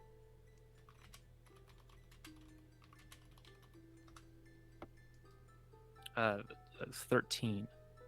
I guess saving throw. But okay, you're fine. You feel a little tipsy, but you're doing good. It was a strong drink. I don't know how much you had of it. None. None. Then you're None. fine. You're totally fine. So, How do you know it tastes bad? How do you know it tastes bad if you didn't have it? why are you asking so many questions? I'm curious. Why are you? Elf walks towards the pool. Have the math. Elf and Yeah. Targan are like the logical. Targan Quest still has his keepers. tankard in his hand, and he's like, I can't fucking believe we got dragged into this. And just he's like, where's this fucking water bitch fucking thing we have to kill? For fuck's sake. And at this moment, Yeah. Sawbones is going to look at Targan and go, Targan, I never told you this, but your armor is very lovely. I know. It is gorgeous. Fucking Did- beautiful. Did You see all the lovely pages, the Love- leaves, and it's Are very those intricate. individual sheets of leather that you have sewn in to make it as look like a actual book? Aye. Brilliant. Brilliant. It's beautiful craftsmanship. It was handed down to me from my grandfather, who was the grand librarian of the local library, I suppose. But look, we're getting off track here. Where's this water bitch? Elf the says, follow pool. me at the pool. Elf knows. Erica, do we get a break? Yeah, we should probably break before we fight. Yeah. Yes. Perfect. All right, so we're going to take a break here. Our breaks are usually around 15 minutes. We'll see you in 15 minutes. Until we're going to go fight this basic water bitch. So we'll see you in a few minutes.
Make sure I've unmuted myself. Hello, everybody. Welcome back. We are now in our final half-ish thing. And now we're going to go fight a basic water bitch. How do you guys feel about that? Because I feel great. A BWB. Great. Yes! A wub. I love it. All right, we're going to hand it back to Mika. Take it away. All right. Hey, everyone. You make it to the pool. A floor, so this is the bath hot spring. A floor of polished white marble surrounds a large central pool of steaming turquoise water in this large open-air bath. Stone pillars stand along the outside wall, sculpted with relief carvings of Sunni. Between the pillars, frosted windows diffuse the light from outside through the mist that hangs in the air. So to, I guess, Wayne, for for Targan's earlier question, the moon elf did not look like the lady in the mirror, but the lady in the mirror was Sunni, and you recognize her in these carvings. Cool. So we're going to go fight something? So, Elf that's what we're gonna calls into the mist and says, excuse me, water spirit, are you in here? You to protect them with my whole life. you see a little speech bubble with the 3 dots. Not, And then it goes away. yeah, then And it goes back. away, and you're not quite sure if that means something's there or not.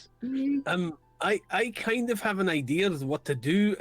It may be a wee bit gross, and you might want to avert your eyes, but it's definitely going to make something happen with the water. I'm Oh ready. no! Targan goes over to the edge of the pool, unzips his fly, and takes a wee in the pool. Oh You my see- god, yes. Immediately, you see just water in the shape of this long-haired woman with like lily pads and flowers stuck to her. Just immediately climb out. Like her eyes are wide, and she is breathing heavily. Just, and you're not quite sure if that means something's there or not. Just Hello, looks over dearie. at you. I kind of have an idea. We've been of what sent to do. evict you from it the may pool. Be a wee bit gross, and you might want to so avert your eyes. You've but got it's two definitely going choices. You and can you're not quite sure you're if that with- means something's there or not. come along quietly now.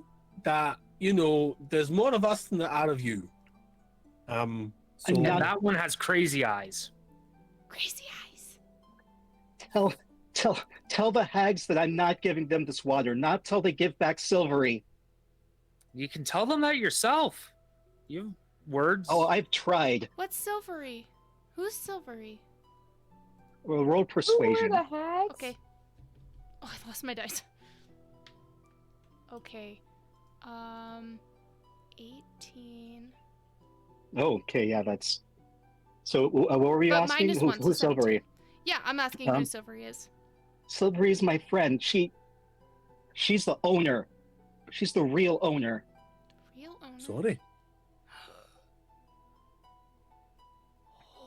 Sorry. Oh, Can we excuse me. rewind this a wee bit? And I kind of zip up my fly, and it's like, so you're telling us that these women are really the owners of this place? Roll persuasion And that they're hags? with disadvantage since you peed in her pool. That's fair. That's very fair. Yeah. Okay. Persuasion. So it's a -1. That is a 14. She gives you a death glare. Her instead of water, her eyes are more like ice, and you feel the shiver run through you.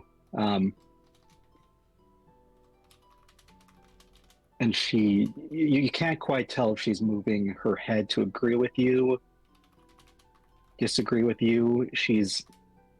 Does not want to answer you. Right. I think maybe somebody else should ask the questions, and I just kind of move back away from the edge of the pool. And I approach and I say, excuse me, when you say hags, do you mean the 3 sisters who we've met 2 of? This is going to be boring if everyone just keeps rolling persuasion. Do you bring her a gift? Yeah, of course I do. Have anything? We've already sold Sawbones our pulls out bodies. Sawbone pulls out a bauble of acid. And is like, I have a thing of acid we could give her. Oh yeah, let's give her the acid. Yeah, here you go, Elf. How do acid and water react? You see her kind of splash her hand in the water pops out and sizzles on the ground, sort of like acid. I can do that too. She's actually pretty amused by this. Oh, good. And have you guys seen Comey Can't Communicate? Uh-uh. No, it's this adorable slice of life anime about this really pretty popular girl who has major social anxiety. And so she just doesn't talk to anyone ever, just thinks that makes her even cooler. So like her eyes are always wide and she's just freaking out like. So this is kind of how I imagine the Naiad acting currently. Like just she wants to communicate, but she's just kind of having a hard time doing it. Yeah. So social anxiety. Let's see. Hmm. Can I roll? Can What do we do now? could I cast Healing Word? Oh, okay. What are you? Hmm. Are you trying to get rid of the Wii in the pool? The giggle. Yes, among other things. Among other things, but yes. I'll just kind of like bend down and like boop the water and yeah, I'll cast Healing Word on that to heal the water. See if maybe that helps. You can tell she likes you. Like she thinks you're solid because you've got the acid, you healed the water. She kind of Also, like Targan, maybe lay off the asparagus just a little. Just a scoop. you see she kind of rubs her hands, like kind of muttering like, "Stupid hags! They did Yeah. something to Sylvie." Yeah, they're stupid, and we hate them, and they will Yes, die. we do. But Will you kill them? well, Oh. you have to tell us what Sylvia is first. Sylvie is the elf who. She's the one who started this place. Okay. Okay. And who are we killing? The hags. Can you describe Sorry. them to us? Do you know, by any chance, have you seen a wee dwarfish fella? I've seen some weeds Ginger- right there. Ginger No, beard, no, it's clean. It's Oh, clean. bald. Her Um, face kind of goes sullen.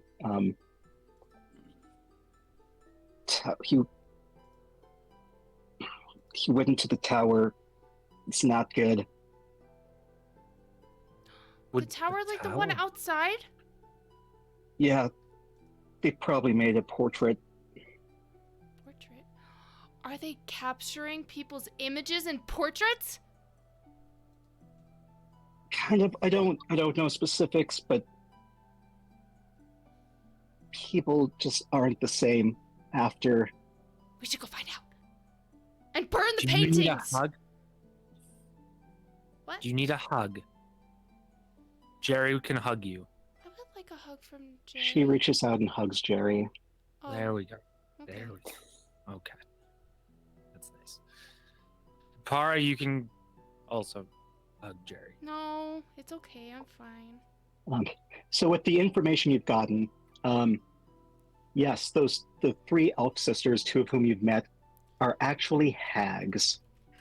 And Sylvie is the original owner of this establishment. And you know that something about portraits and changing people, and that the dwarf you're looking for, the answers you seek might just be in this tower.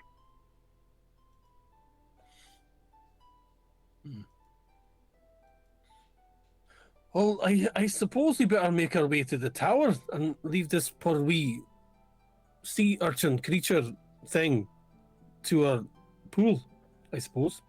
Yeah. I mean, I'm all for like tearing things up, and he draws his longsword. I mean, if who we're looking for is in the tower, we may as well go and have a check. And this Sylvie individual might be up there too. I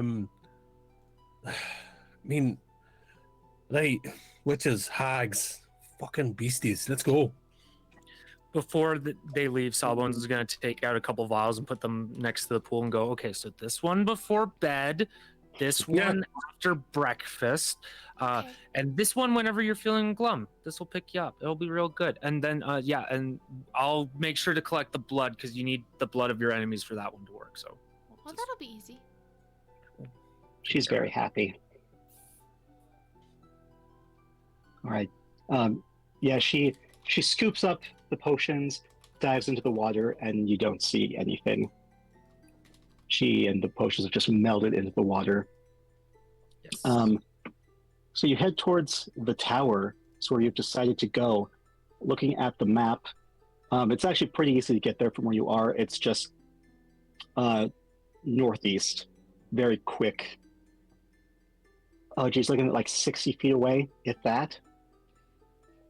So you arrive at this finely crafted stone tower that's rising among the trees. There's a statue of a sharp-featured winged elf.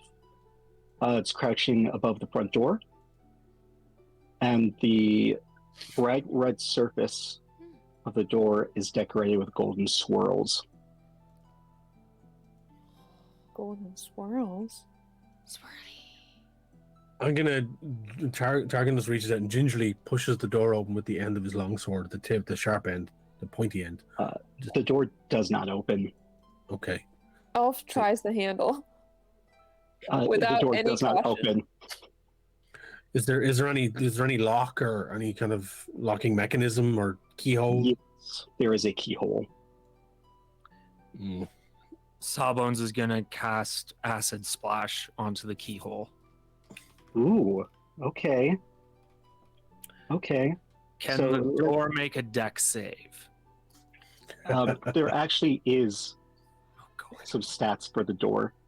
God. Here I There's was. always just being- stats for the door. Yeah. Here I was being a snarky asshole, and instead, okay. Oh no, it's sorry, give me just one moment to find this. Okay, While you're doing that, Hungry's Clone is having the best comments. Hungry's Clone redeemed add a hostile monster to the scene, a portal to another plane, DM's choice exit. Oh, what am I doing? Well, technically he didn't redeem anything, but he just put it in the chat. A portal to another plane opens, DM's choice exits. Oh my gosh, these are good. Mm. Anyways, continue. I just had to point these out because they're hilarious. Jesus. Everyone just levels up, stop the game, and just talk about food. I love it. I want that one. Out from the portal comes a corgi with an eye patch. Yes! Its name is Pegleg McArvin. Pegleg! Oh, shit, I'm in love. So, Elf, you remember Pegleg, Yes. unless canonically this takes place before Strahd. I Oh love no, this. they always take place in the order they take place for me. Too So you're good. happy that Pegleg is there. Pegleg is Death's dog and can traverse through dimensions. Death's dog. Yes. I want to make friends Okay, with does Death. does Sawbones recognize Pegleg? Yes. This is good. Elf Oh, gives no. Pegleg some scritches behind Oh, the ears. Pegleg is incredibly Dog come happy. from? It's a dog. Who gives a fudge? Like, I Bark, mean, bark. Elf says, Pegleg, can you please find a way into this tower for us, so that we don't have to figure this out for ourselves? Oh, but I already sprayed acid. Oh yeah, you did spray acid. Oh. Okay, so the door has 15 AC and 18 hit points, but you're doing just the lock. Yeah, and it has to take a dex check. If he needs help, I want to do It it too. automatically fails the dex check Oh, Yes. nice. since it's a door. Take Oh. 2d6 acid damage. Ooh, I don't know roll why for damage. sometimes doors All are right. just like the worst thing ever. Turns out it's a push. Why are you not rolling? All right, well, 6, 5, 11.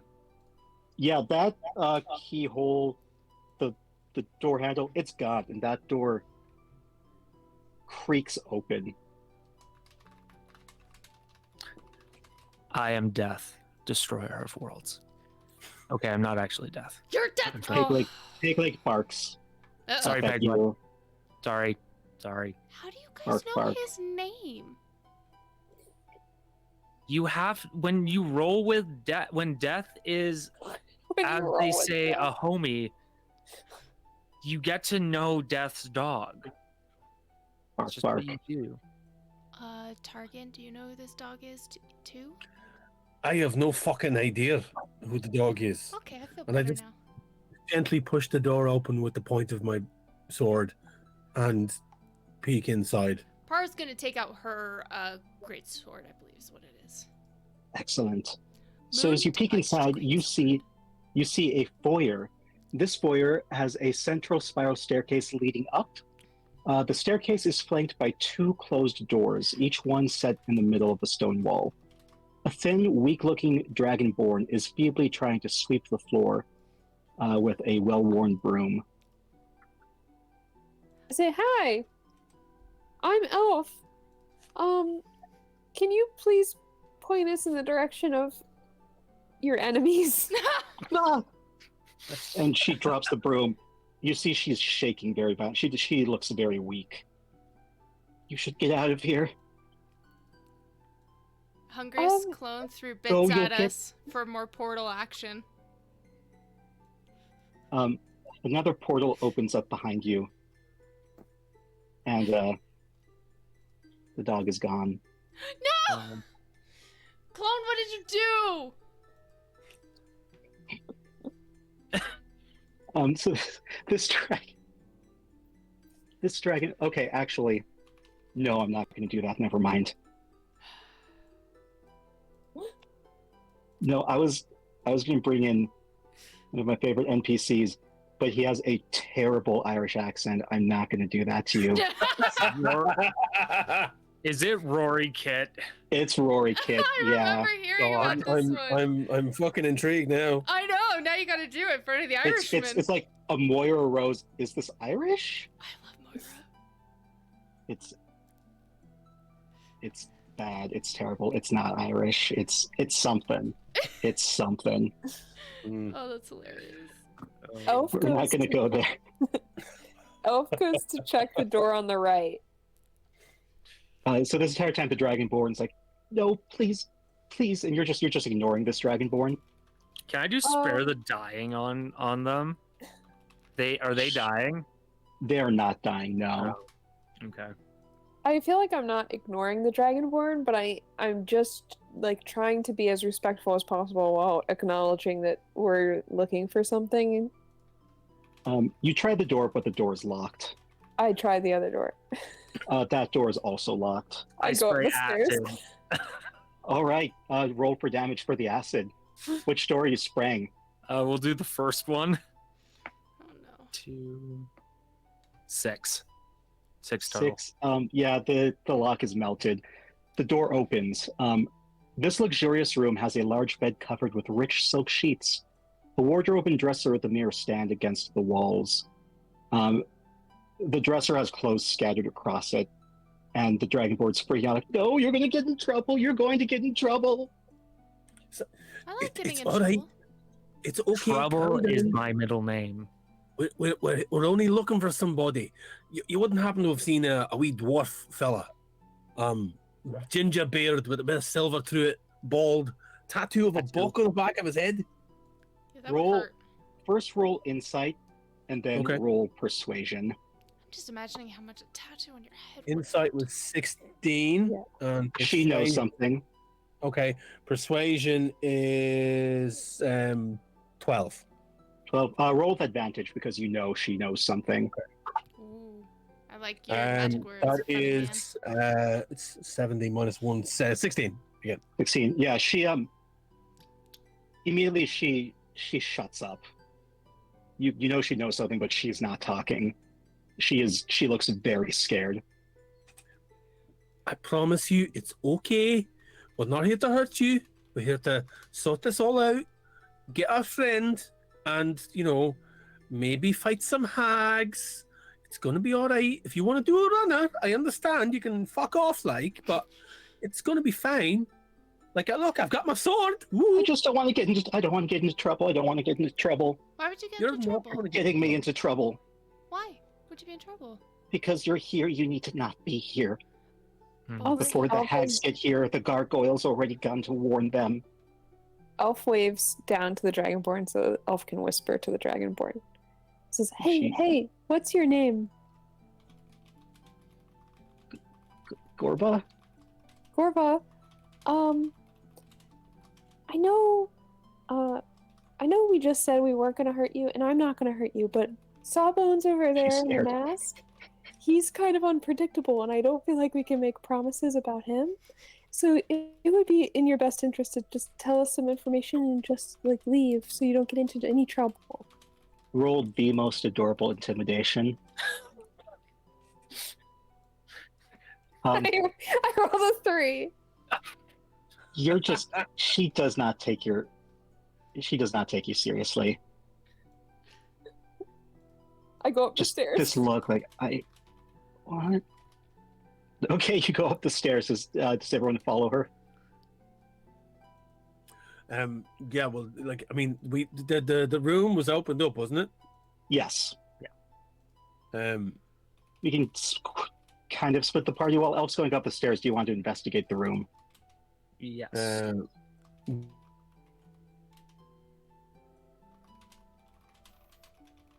Yeah, if it's possible, investigate the room, I guess. Yes. Roll for investigation. It's going to be a low DC. It's a small room.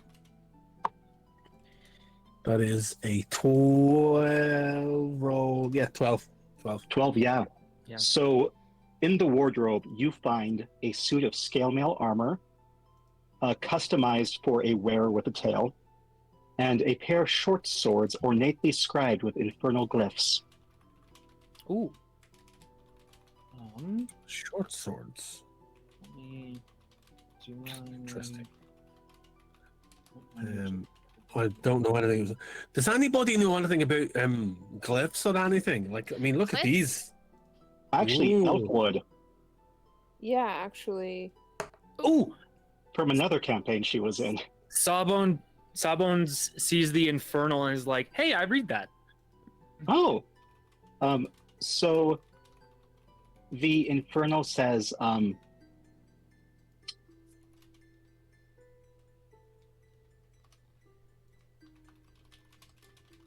polish this sword with the blood of your enemy or don't return home. Oh, I like this sword. This sword is getting it. If you would like to keep the sword, go ahead and add infernal short sword. Infernal short sword. Pretty sure that's what it should be called. Elf, you can, if you see the sword, you can roll history to see if you remember just what exactly infernal short swords do. It's made of a very strange iron. Ooh. Okay. I'll roll that so that when I see it, we'll know what I rolled. Oh, I only rolled a 10. 10. I'm going to give I it to love you those because you were in this campaign. This is a sword from hell, and if a creature is slain by this sword, their soul goes directly to the river Acheron. That doesn't sound good. Yeah. Nice. So that's that room. The other door is still locked, and then there's the uppy stairs. Bara's just gonna go up the stairs. Why not? Why not? It's probably a bad idea, sure. But why not? Yeah. Why not?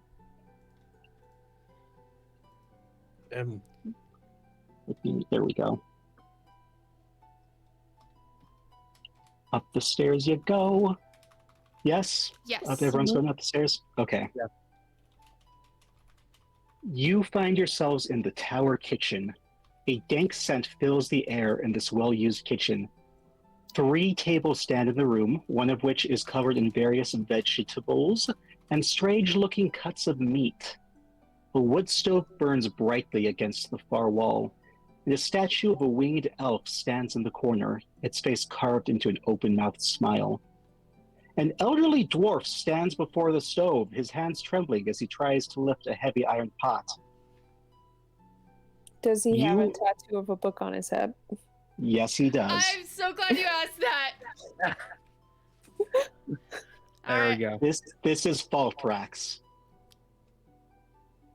I go, oh hey, hi. We're looking for you. Yeah, we've been looking for you. Why do you look so scary? Who are you? What are you Um, cooking? Your mom? I'm Elf.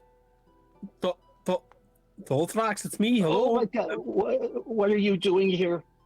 We came looking for you. You need to go. Well, let's You go see then. their eyes is darting. You need to go. I mean, Roll insight, I guess. Or survival, one or the other. I'll take survival. That's a 17. So with survival, the eyes are going towards the winged elf statue. You keep pointing at it. You need to go. What? We were sent here to find you. No, you weren't. Please go. What's going on? Sawbones is gonna spray acid on the winged elf. Oh boy. Everyone, get ready to rumble as you spray this elf. It shrieks Oh, yikes. as you see it just move and stretch the stone. The stone's just moving all of a sudden, stretching out. You see some cracks appear in it. You see its face kind of shift from a smile to a toothy frown. And give me one moment, come on. Okay, I need everyone to roll initiative. Yay, okay. That's a natural 1 for me. No! How dare you? I get advantage on initiative, so it's an 18 from me. 1 sec. I forgot where Did you initiative roll the app? was, so I had to Yeah. keep control find Yes, for it. it's not. All right, you said 18? 18, yeah, I rolled on the app, didn't I? I'm a 16. It didn't pop up. That's fine. I wrote it in. Cool. So yeah, 18. Did I'm a mine pop up for 3. you? Yes, it did. Okay, sweet. All right, so Targan, you get to go first. This gargoyle, it's you see its wing with its large wings. It's knocked over the table of vegetables and strange meat cuts, and you see your dwarvish friend, whose name is impossible to remember, just back up and curl down. He looks so frail. Definitely not the dwarf that you remember. Okay. Shield off my back, longsword out. Targan is kind of like, right, you fuck, and just moves in. It gets into range of this creature. And bonus action, I'm gonna use Manifest Echo, and on the far side of it, right behind it, another copy of it, kind of a blue shimmering copy of me, Ooh. appears right behind this elf statue, and it now is flanked by myself and my copy. And the copy has its shield and its sword drawn as well, basically mirroring everything I'm doing as it's. Oh No, no. you froze. It sounded so epic. It did. That is a 16. Oh, There we go. there we go. Sorry, we lost you for a second there. Did you lose me? Oh, sorry. Go over the Um, epicness again, because it was sounding so epic and then it died. Oh, so so the echo of me appears on the far side of the creature, and it looks exactly like me, but it's like a blue shimmering version of me, like a hologram. But it's armored the same way as I am. It's got my shield, it's got my blade out, and it basically mirrors my movements. And I'm going to swing in 2 strikes in against this creature, with my longsword. The first one is 16 to hit. That hits. Excellent. Beautiful. And it's since it's flank, you roll with advantage. since it's nice. Okay. Yeah. I'll roll again, see if I get a nat 20. I don't, but Dang it's a 19 is the second roll, but still. So yeah, so the first one hits, and it's 1d8 plus 3. And this is a non-magical weapon, correct? Yes, it is. Yes. There's no d8s. Yes, non-magical, or yes, it is magical. It's not magical. No, it's my longsword plus 1. So plus 1 is magical. Is it? Yes. Weapon, longsword, uncommon. At least Okay. from what I remember reading, like +1, +2 weapons are considered magical because of the additional damage they do. Oh yeah, it is. No, it says made with this magic weapon. Yeah, it is magic. Yeah, sorry. Yes. Yeah, right at the end it says that. So yeah, that is 7 points of damage on the first hit, Okay. and then second strike. That is 19 on the first roll, but it's advantage. Did you say again? Yes. Yeah, no, I'll take the 19, and then that's another 6 points of damage into it. Describe these attacks. So basically, just the blade is singing through the air. It's like shoo, shoo, slicing into it. Is this a stone creature? Is it a statue? So Yes. it's just like the blade is sharp and long, and it just slices into it, and it's taking chunks off it, and the chunks are flicking off through my echo behind it, and it just seems to vroom, pass through it as the echo is kind of bouncing back and forth on its heels. It's blade ready, and that's it. That's the end of my go. Excellent. Up next, we have Para. Okay. We're gonna go into a rage, but I'm trying to. I think I found what triggered her rage is her friends getting hurt and seeing that like the battle is occurring. Friends. And her friends could get hurt. The only one she really, really likes is Elf, and wants to protect everybody. So she's gonna go into a rage.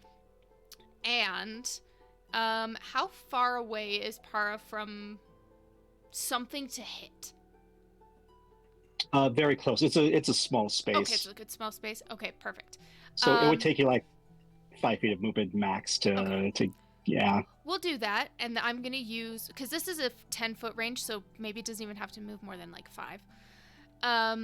So it's a moon-touched sword. Pretty sure that's not a homebrew item that I accidentally picked. It's not, no. A while ago. So in darkness unsheathed, the blade of this sword shreds moonlight, creating a bright light in a 15-foot radius and dim light for an additional 15 feet. So really, it just makes pretty light when she slashes. So I'm gonna roll to hit 16. If I recall, that does hit. That hits. Roll for damage and describe this attack. 11. Damn. All right. So You take a huge chunk out of this. So she's gonna aim particularly for the head and do a nice, like almost like a golf sweep up to the head, to kind of like knock its jaw. It's gonna create this beautiful flashing light that just illuminates the entire thing. And it illuminates the missing jaw Yes! as it falls to the floor. It's like a sword uppercut. The gargoyle is going to take this opportunity, now that it's its turn, to make its attacks. First, it's going after you, Targan.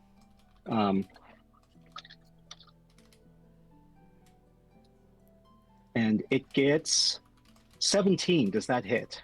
That just hits. That's my armor class. Dang it. All right. It reaches down, like it pushes through your shield and bites into your arm for 6 damage. Wait, And then- can I react? Yes, you Already? can. No, I haven't had my turn. Okay, so if Targan's within 30 feet of me, I can use my reaction to choose a different creature other than the attacker. Oh, it's one of your runestones, right? Yeah, but I wanted to target the attacker, so maybe I shouldn't use this action.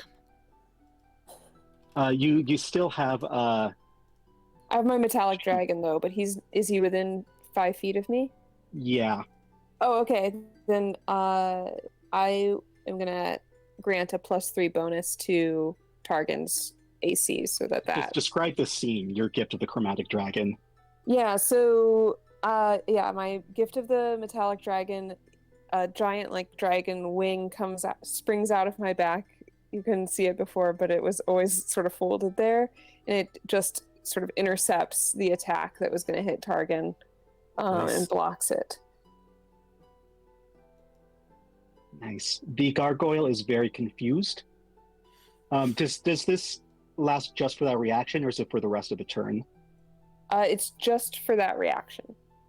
All right. So while it's momentarily stunned, here we go.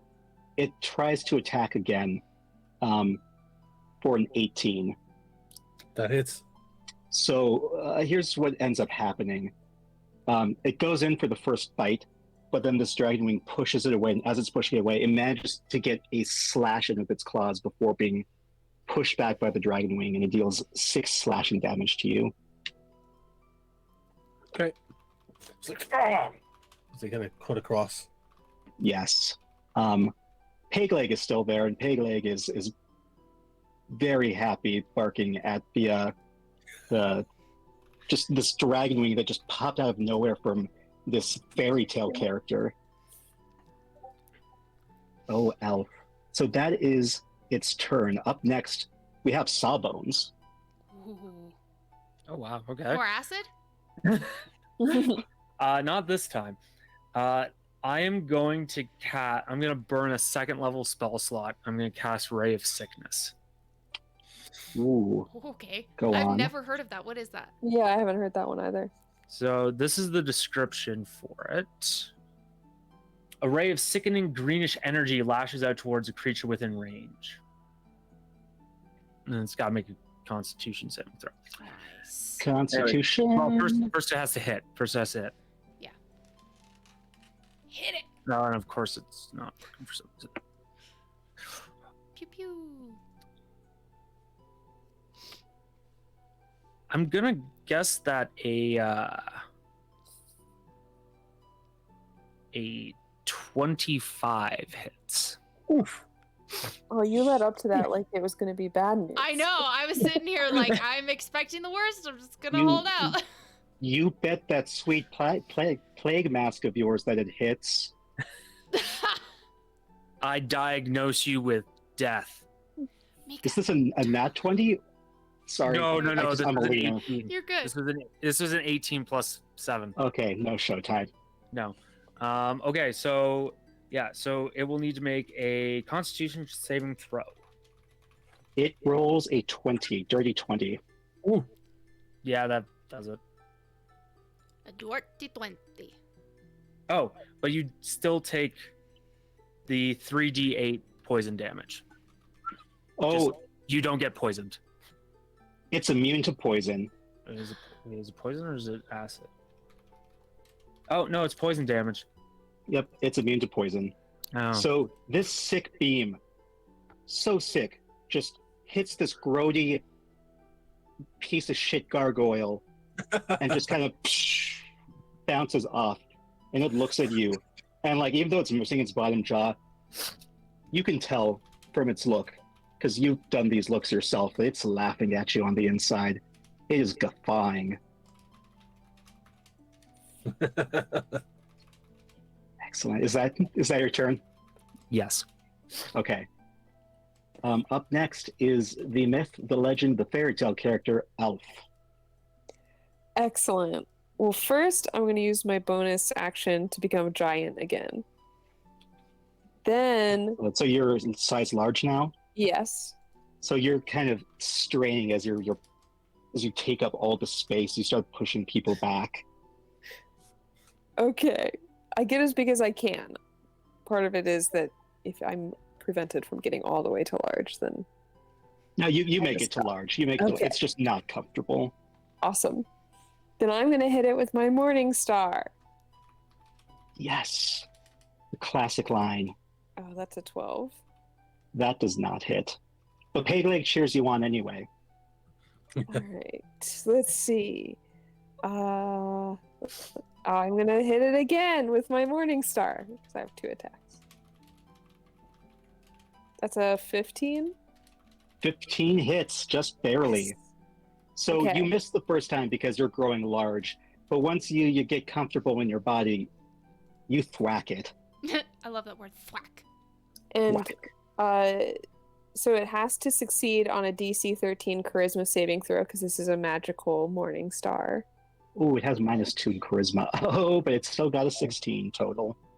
Okay, so that doesn't happen for me, but because I'm giant, I get a bonus damage, a bonus D6 of damage. So we've got, it's going to be 13 plus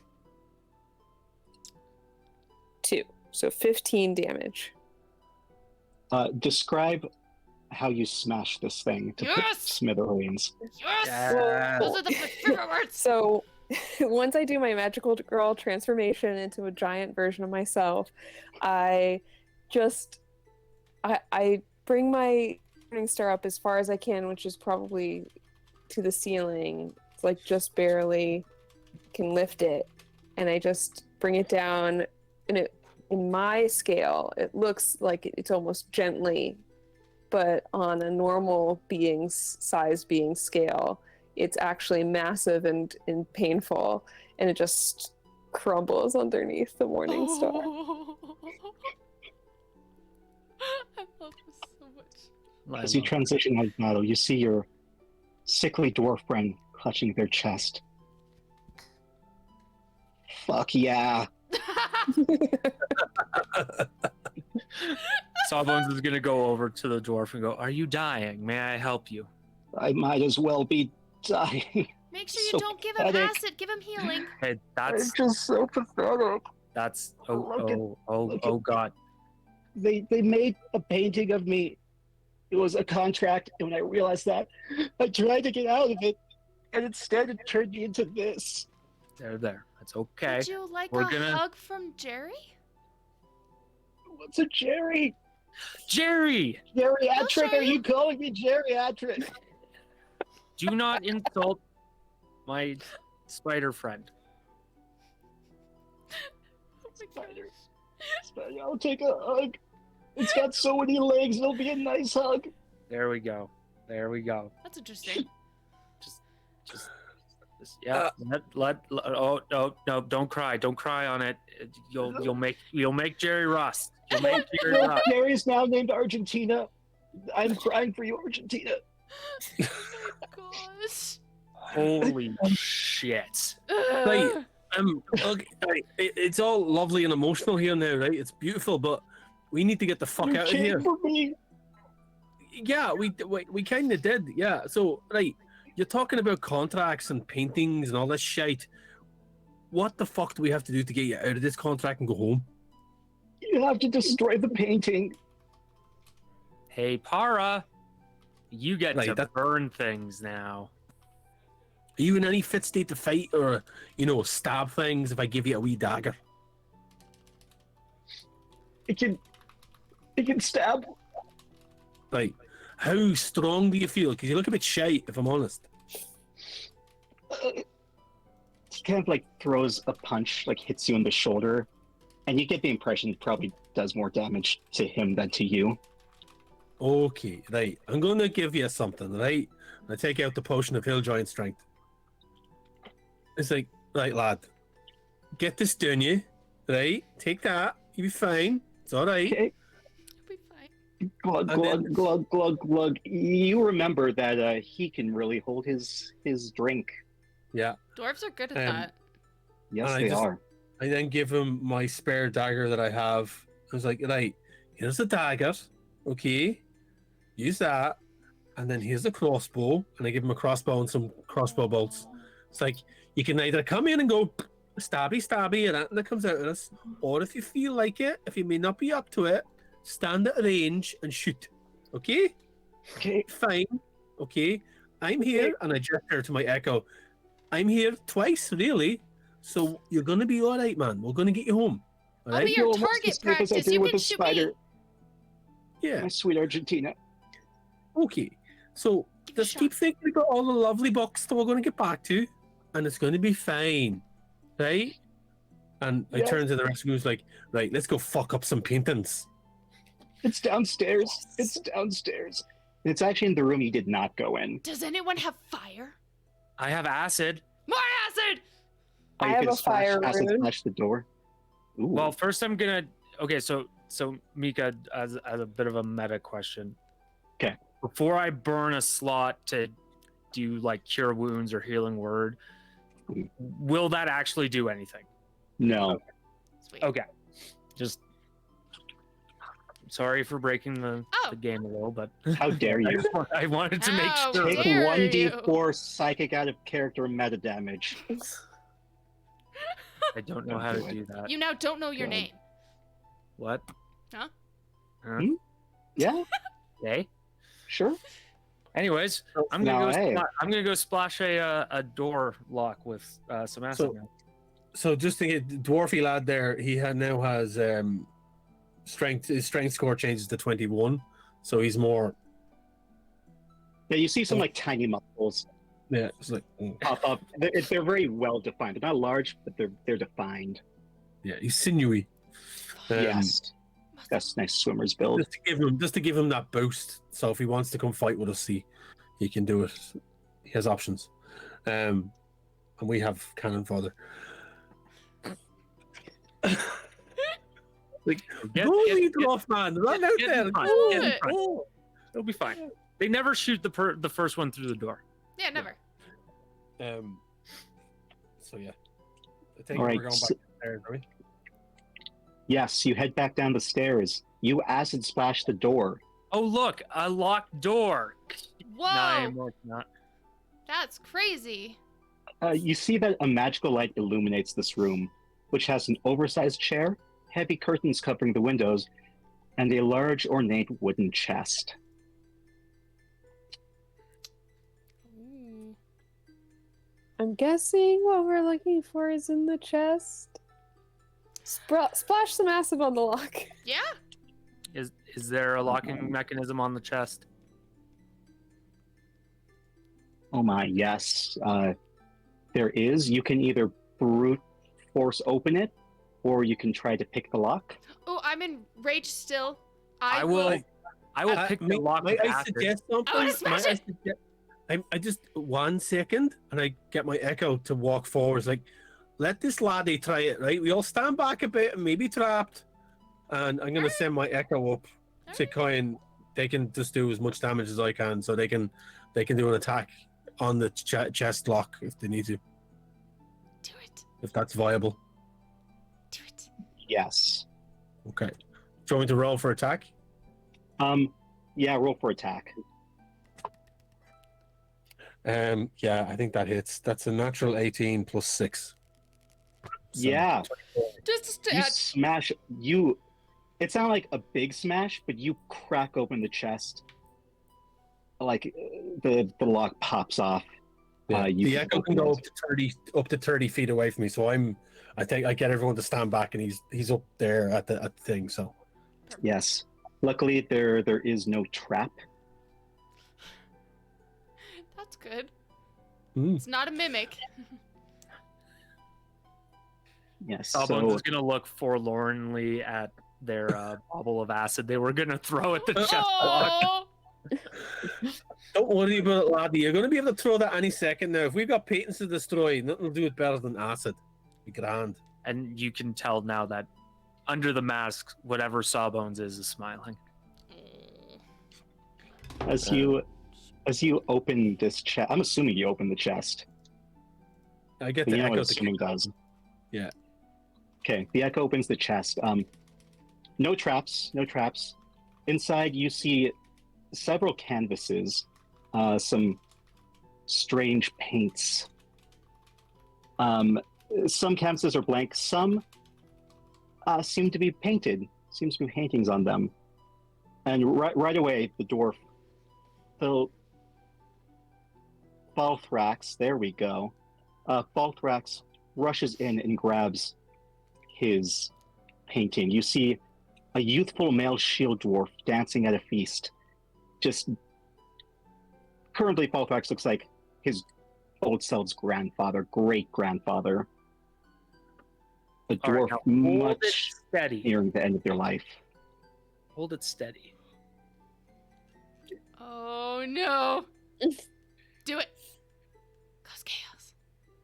Am I gonna regret this? All right, are you gonna do any sort of check on it, or just gonna try and destroy it? Yeah, we're just gonna throw acid at it. Oh, love acid. it. Okay. I love this DM look. It's my I don't know if favorite. acid's gonna do it. So you toss acid at it. You say? I could also hurl a flaming spear at it, or flaming sphere. Go ahead and roll. What if you Yeah, put roll attack acid for me. on my spear on the spear? Ooh. Is it a spear or sphere? Oh yeah. A sphere. Well, never mind then. Okay, got Is it, it a got it. spiel? The Pokemon? Spiel. Nice round thing. It's true. All right. Before we do this, Sawbones is going to turn to Target and just go, you might want to get your buddy out of there. I've only ever done this once, and everyone died. It's my painting. It's. Do you, I mean, Falthrax, do you want to keep this painting, or I mean, you said we need to destroy it? Kill it! Kill it dead! Kill it! Okay, I'm just gonna take that dagger off you, lad. That's great, lovely, and I'm gonna just basically get the painting, unfurl it, and boom, and just dagger it to the wall. It's like everyone stand back, and just let Sawbones do his thing. All right, everyone stood back. Sawbones, it's up to you. A 5-foot diameter sphere of fire appears on the painting. Oh. What did you just cast? Flaming sphere. Read it to me. A 5-foot diameter sphere of fire appears in an unoccupied space of your choice within range and lasts for the duration. The duration is up to 1 minute. And it has a range of 60 feet. Any creature that ends its turn within 5 feet of that sphere must make a dexterity saving throw. The creature takes 2d6 fire damage on a failed save, or half that much on a successful one. It takes a hot minute, but A hot minute. momentarily that painting goes to ashes, and you see Portrait of Falthrax. a dwarf on fire. Asking the real questions. You see him de-age in front of you as he becomes a healthy, stocky dwarf once more. His head no longer wrinkly, his tattoo as it should be. And you see he, at risk of damaging himself, he rushes in, grabs all the other paintings, and tosses them into the giant burning sphere. Ooh. From outside, you hear, "We're calling you out! It's high noon and it's time to kick some booty." Oh my gosh. Um, But So I You can know how- move this. We want.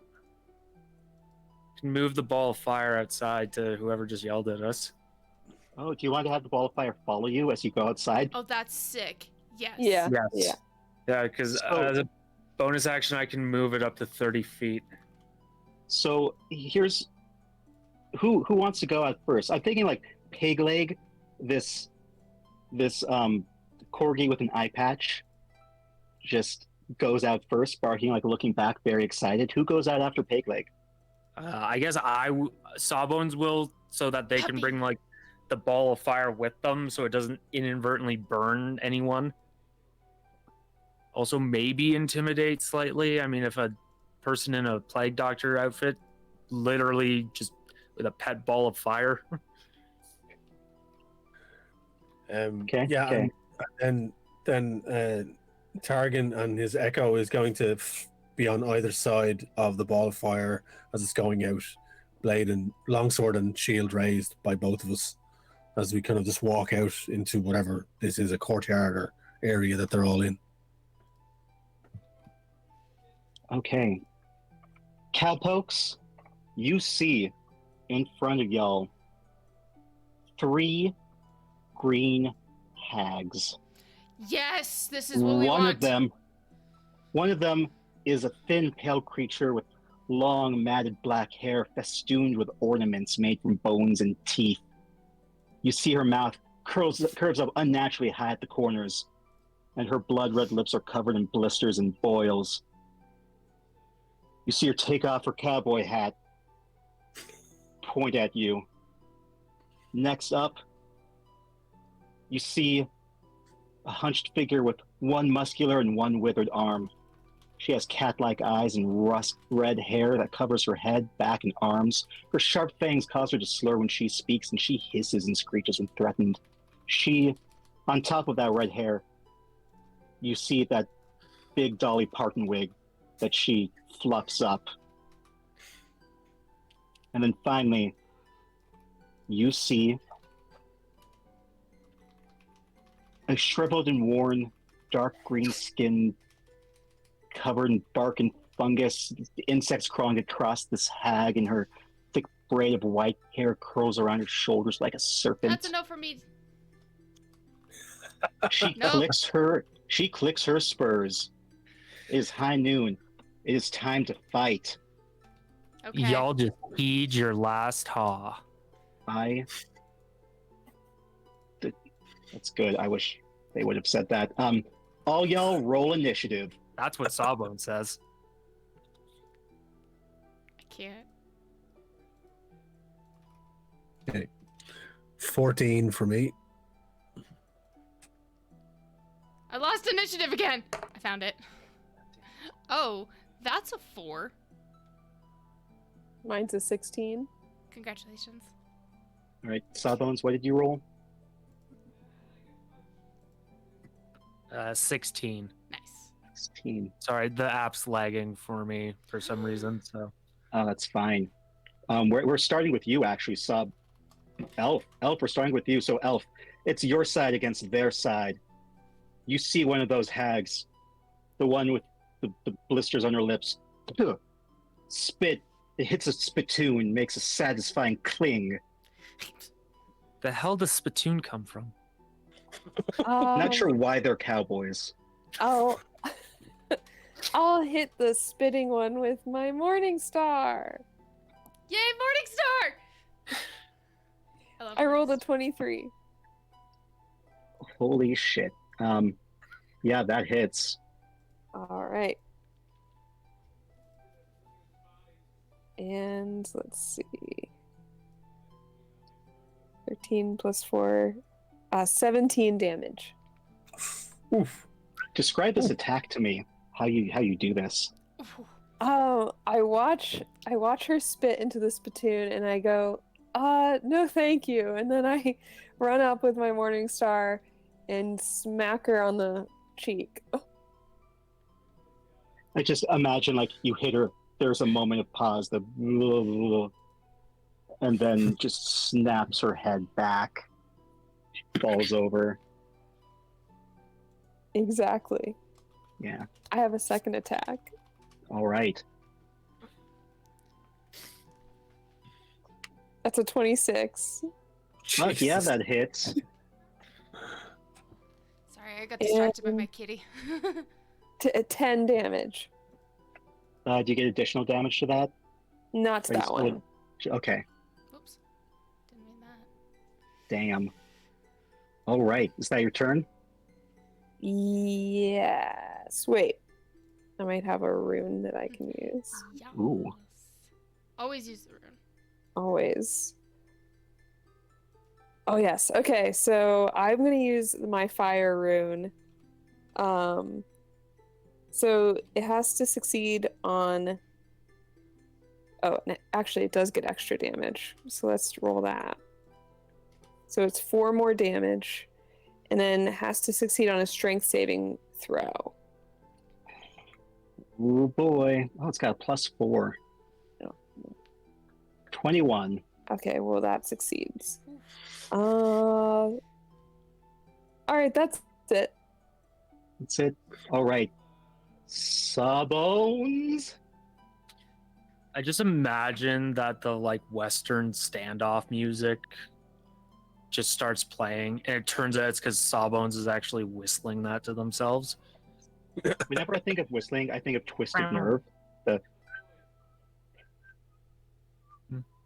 Like from Kill Bill. Oh Yeah. yeah, Yeah. like I'm that. a terrible whistler, sorry. That's okay. But yeah, they just start whistling. They like do the gunslinger stance, kind of over exaggerated. There's the giant ball of fire behind them. Squares off with one of the hags. We'll go with the one that has the Dolly Parton wig, All right. because that was the one earlier that they said only comes in one color. They have no personality, so this is a grudge match. And I could have sworn I had something, but I think I wasted it with you just heed your last haw. All right, so we're just gonna basically send the ball of fire, like gunslinger style finger guns, into the hag. So the hag has to do a dex saving throw. +1. Ooh, 7. Ha! Yikes. Yeah, so She that wouldn't pass fails. her own tests. That fails. And they take 2d6. Yeah, 2d6 fire damage. She's howling and hollering. So that's a 10.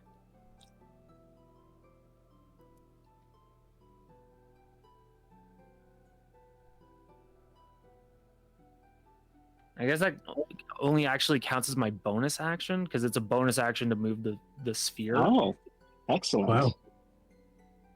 So Well, she's hissing and howling and burning like a mal that fell into the fire. hey, Burning like that can of beans you left on there too long. hey, I see that you're on fire. I diagnosed you with burns. You know what's great for that? Acid in the face. Oh, gosh. Jesus. Fuck you! So do another dex save. Oh gosh. That's terrible. 16. Damn it. Okay, they take nothing because they. So the acid just burns up in the fire. Yeah, or something like that, or it like splashes them on the face, and Sawbones then looks down and realizes, oh wait, nope, sorry, Bless your heart, you're that an was- idiot. sorry, Bless that was your that was just bullfrog semen. Bless it. I'm gonna kill you. Up next is actually Thurglin, the dwarf. Thlargrin. Thurglin. This turn his name is Thurglin. Margle. Thorgrim. Great. Thurglin is going to take aim with the crossbow, fire at the pouty lipped one, and miss. Ah, shite. I tried! Target, it's your turn. Oh wait, yeah. Okay. I cheered for the wrong All thing. right. So Targan's like, don't worry about it, lad. You're all right. Targan's just gonna go for it. The echo. So we're going for the fitness bitch, the one that was like making us do all the Yes. exercises. Fitness Um, bitch. I So want that Targan on and the yes, are hat. gonna run in on either side of her, our full 25 feet towards her, and Targan is going to be at the front. The echo is going to move around to the back of her. I mean, keep in mind she's being burned alive by a giant fireball right now. Yeah. So is the fireball on her? I guess. Yes. Okay. And if we move towards that, we're probably going to get burned too. At the start of your next turn, you would, I'm assuming. Okay. Yeah, so if you end your turn within 5 feet of the sphere, which means just this, you must take the dexterity saving throw. Okay. Then what I'm going to do is I'm going to send the echo to one of the hags that isn't. So any of the hags not been attacked yet? Have they all taken damage? The one with the cowboy boots Hasn't taken damage. has not taken damage. Okay, I'll tell you what, we're going to switch our target then. We're going to go to her. So we're going to go in and flank her. So me at the front and the echo at the back. And I'm going to take 2 swipes with my blade in on her. So the first one is, that's a natural 16 plus 6. That hits. So that hits. That's for, it's my D8 plan. That's for 6 points of damage. Second attack. That is a 17. That hits. Another 8 points of damage. I'm going to action surge, take another attack. That is 16. That hits. Oh geez. Okay, and that No, is that for does not hit. Sorry, that does not 16. hit. 16 doesn't hit. Okay. No. So I missed with that attack. Then because I took an action, I'm going to use where's it gone? I'm going to use Unleash Incarnation, and the Echo is going to attack. 1 hit. Natural 20. Oh, Showtime! yes! Yes! Who do you choose? What do Yes! you do? Describe this totally awesome action to me. So Targan is at the front and he's just slashing into this creature, and you just see the echo just seem to shift and whiz around the back of this hag, and the spectral blade longsword just pierces right through her body, and you see it just it just goes, it's like a lightsaber just goes right through her with a zoom, and like there's no gore or anything. It's not like it's piercing through things. It's just like going through the body, but it's leaving damage as it goes, and you just see it pierce at the front of her chest. And it does the damage. So it's 1d8 plus 3, so that's 7. And then I take you were saying it adds the full dice damage again, is it? And then Yes. so Full damage plus a roll. full dice damage. So it's a total of 15 points of damage. Full damage plus a roll. Do you want to choose someone to do a super cool thing with you? Yeah, I mean, what I could do, like, does this doesn't kill it? It's not dead, is it? Toss No, the dwarf. it's not. You No. just get to like team up with someone and do something that looks cool.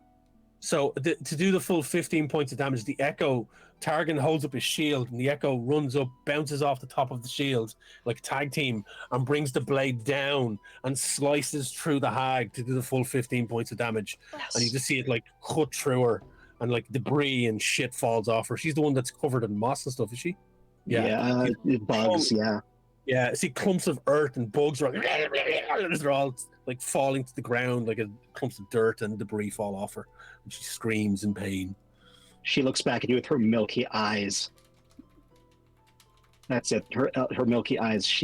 You feel a shiver, but you give her the fucking bird. Yes. And that is the end of my go. All right. Up next is Pegleg. So Pegleg, this adorable dog, runs up to the hag that you just attacked, and is going to bite her twice. Yes. Nice. Good boy. Peg leg. That's a natural 1. Pegleg got distracted By a bone. both times. Pegleg is running up, but then gets distracted by the giant fireball, and looks at it with her one good eye, and she just barks. She's very entertained with it. Up next is the which hag was which? Okay, the hat, the cowboy hat one. Spittoon. And what she points at all of you. Oh no, she cannot do this. Okay, she points at you, Targan. Since you just recently did the most damage, you need to make a wisdom saving throw. Because of my Sentinel Shield, I have advantage on Wisdom saving throws. What? Nice. What's the DC? 13. I rolled a 14, I think. Hang on, I rolled a natural. That's my wisdom. Natural 13, and I got a +1. You don't feel like dancing. Oh, hey, nice. I don't I feel wouldn't like take any. dancing. Yeah, okay, cool. Yeah, so okay, yeah, lovely. So that was a wasted turn. Like, she points at you. You kind of feel the dance moves. And you're like, no, I don't feel like dancing. Mm-mm. Not today. I just did a cool move. I just pretend to start dancing. Just go. Oh. There we go. So you see Dolly Parton's turn. She like moves away from the fire. You see her hair is singed, and she points at you. I just very Sawbones. Okay. Make a wisdom saving throw. You need to beat a 13. All right.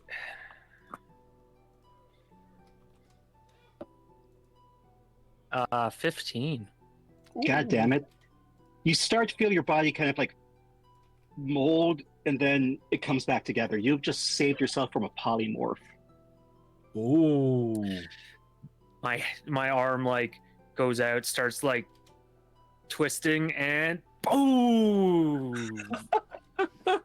So finally, the third one, the one who just got damaged, she clicks her spurs together, and she looks at all of you, just points as she's tapping her spurs, and all of you need to make a wisdom saving throw.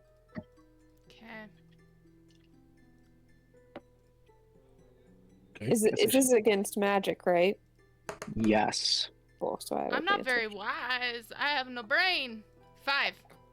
I'm gonna make Peg Leg do this too. I get a 15. 14. 18.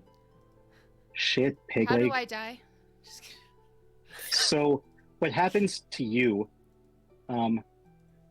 and to, where's my dice?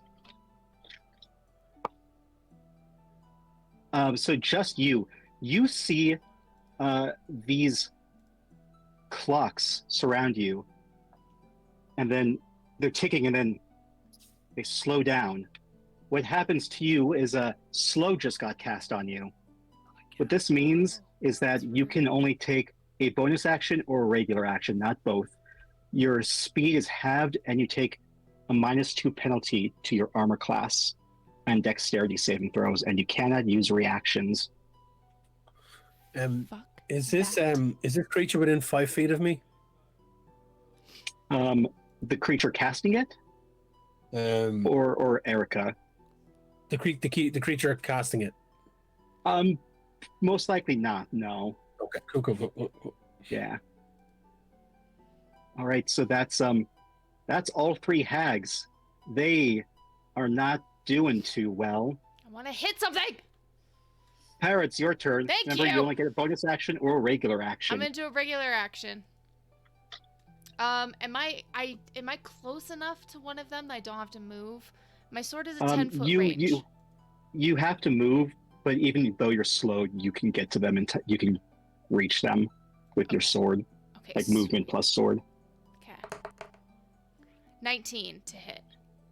Ooh, which one do you hit? Which one is looking the most dead? Ooh, that would have to be the spittoon one with the cowboy hat. Cool. I want to hit the other one. Oh, the fitness bitch. Okay, yeah. You hit her. Describe this attack. Well, my damage is 10. Do I just a regular attack?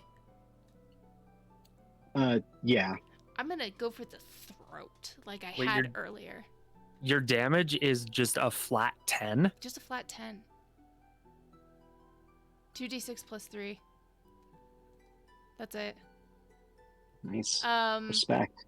Okay. Yeah, so I'm gonna kind of like go for the throat, kind of get a good slice, like I threatened her earlier. Mm. Yeah, you did. She's a bleeding. Suck.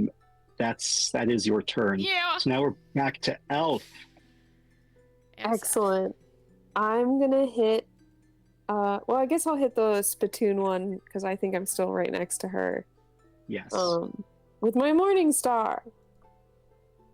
Wee. I rolled a 17. That hits. Excellent.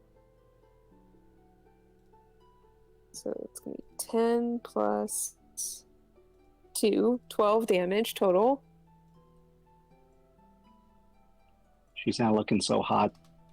Okay, and so then I'm going to hit her again with my Morning Star. 19. Yeah, that hits. All right. And 14 damage. Damn.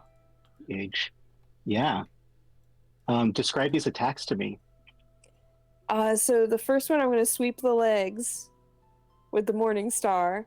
Mm. And then the next one, as she's, lost her balance, I'm going to hit her right in the center of the chest. Oof. Yeah, you knock the wind out of her. Beautiful. Is that your turn? Or you can I'm use gonna Action Surge. Yeah, I'm going to use action surge and hit her again with my Morning Star. Yes. 26 hits, I assume. Yeah. Yep.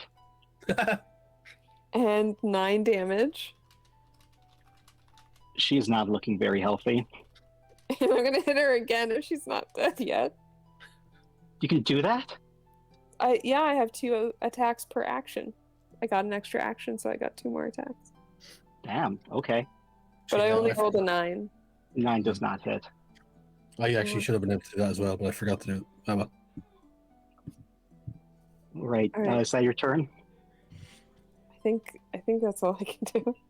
Yeah, that's my turn. Sawbones. We're to you, buddy. All right.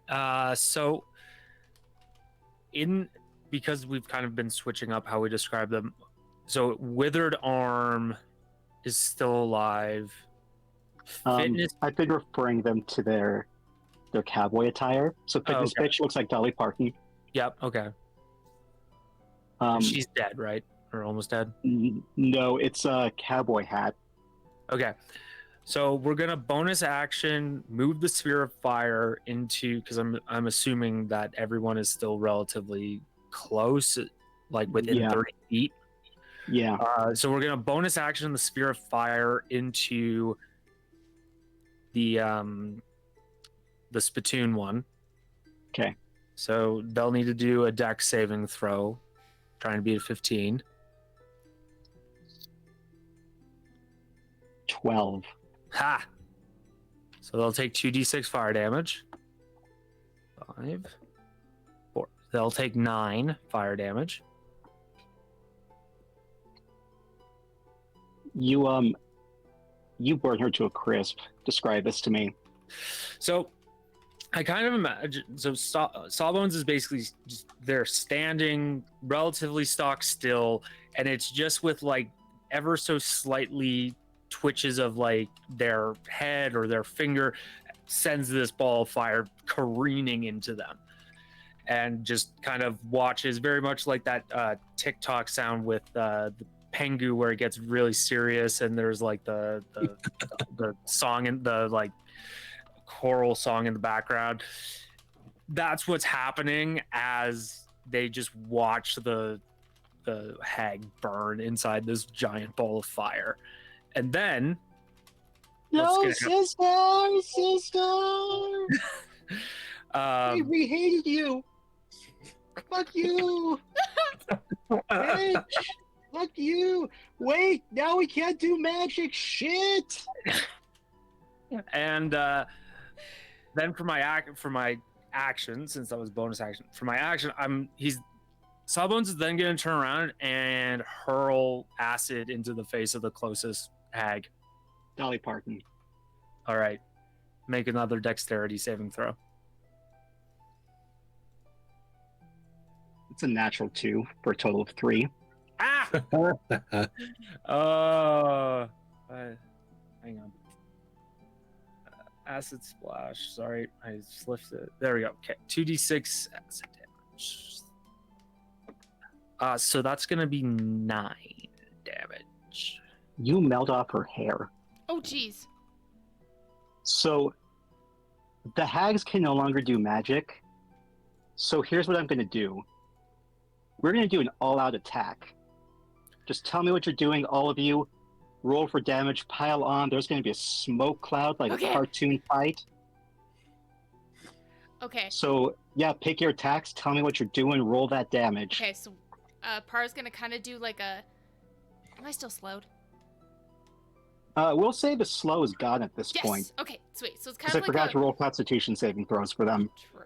A run and jump with like the sword behind her back, like kind of a thing. So that's what she's gonna do. Elf will use her Morning Star, of course. My damage was 2 nat ones. Don't worry about it. Okay. Elf, continue. Yeah, Morning Star damage is going to be 14. Targan and the Echo did a combined damage. I can't believe that I rolled top damage twice. Combined damage of 38 points of damage.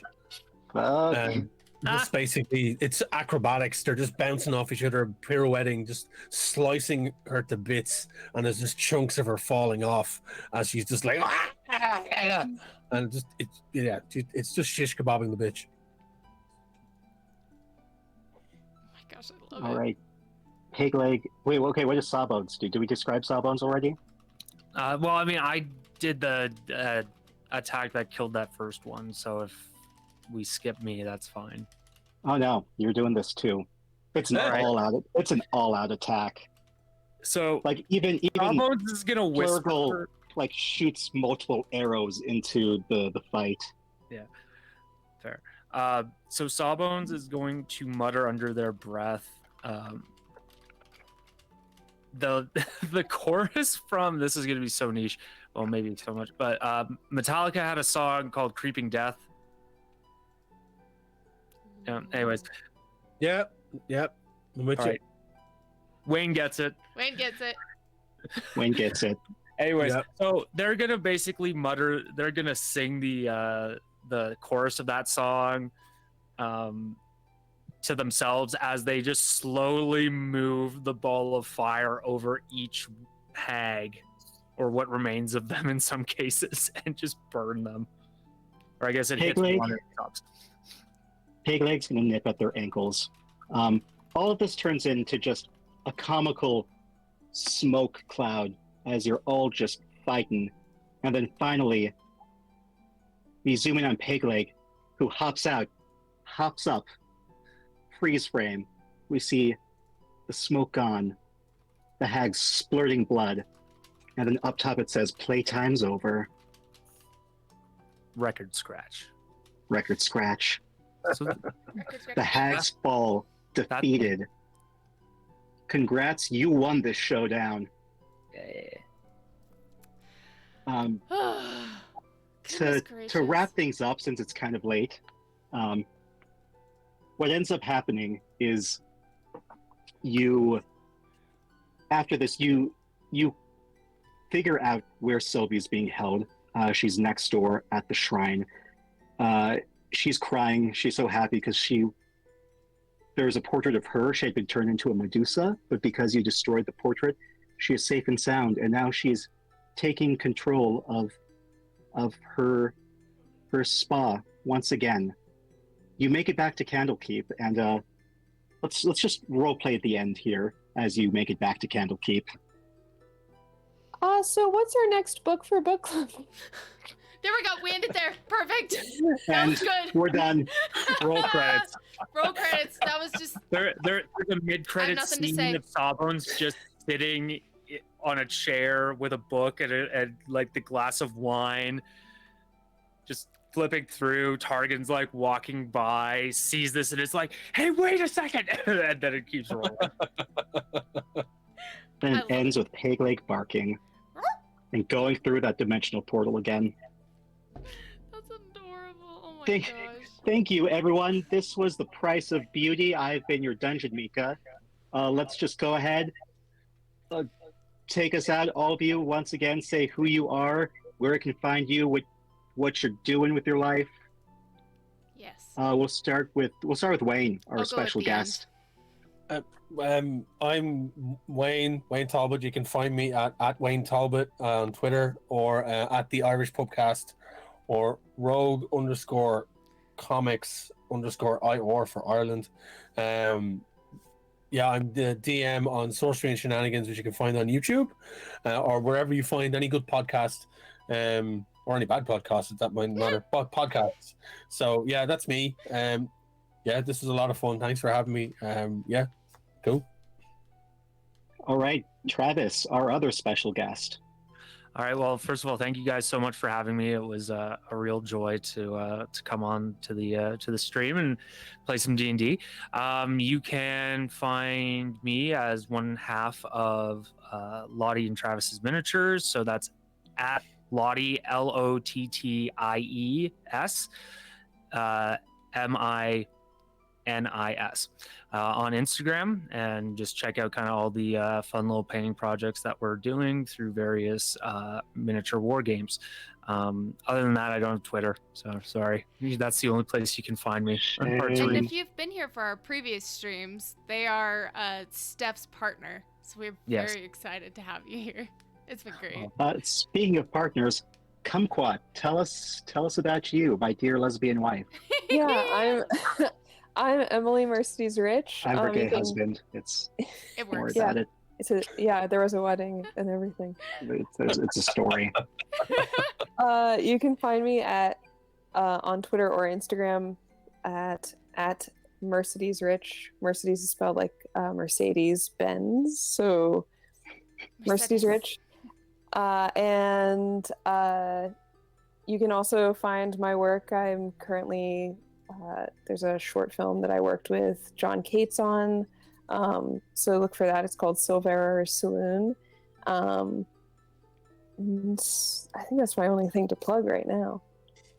Excellent. Erica, Awesome. take us home on that country road. For the record, I actually hate country music. Anyways, But do you hate the song Country Road? I hate anything that's country. So yes. Take me home, country road, the Yeah. place where I belong. I'm so sorry. West Virginia, Mountain Mama. All right, now. Yeah, All I'm right, taking that personally. Yeah, pretty much. I'm just kidding.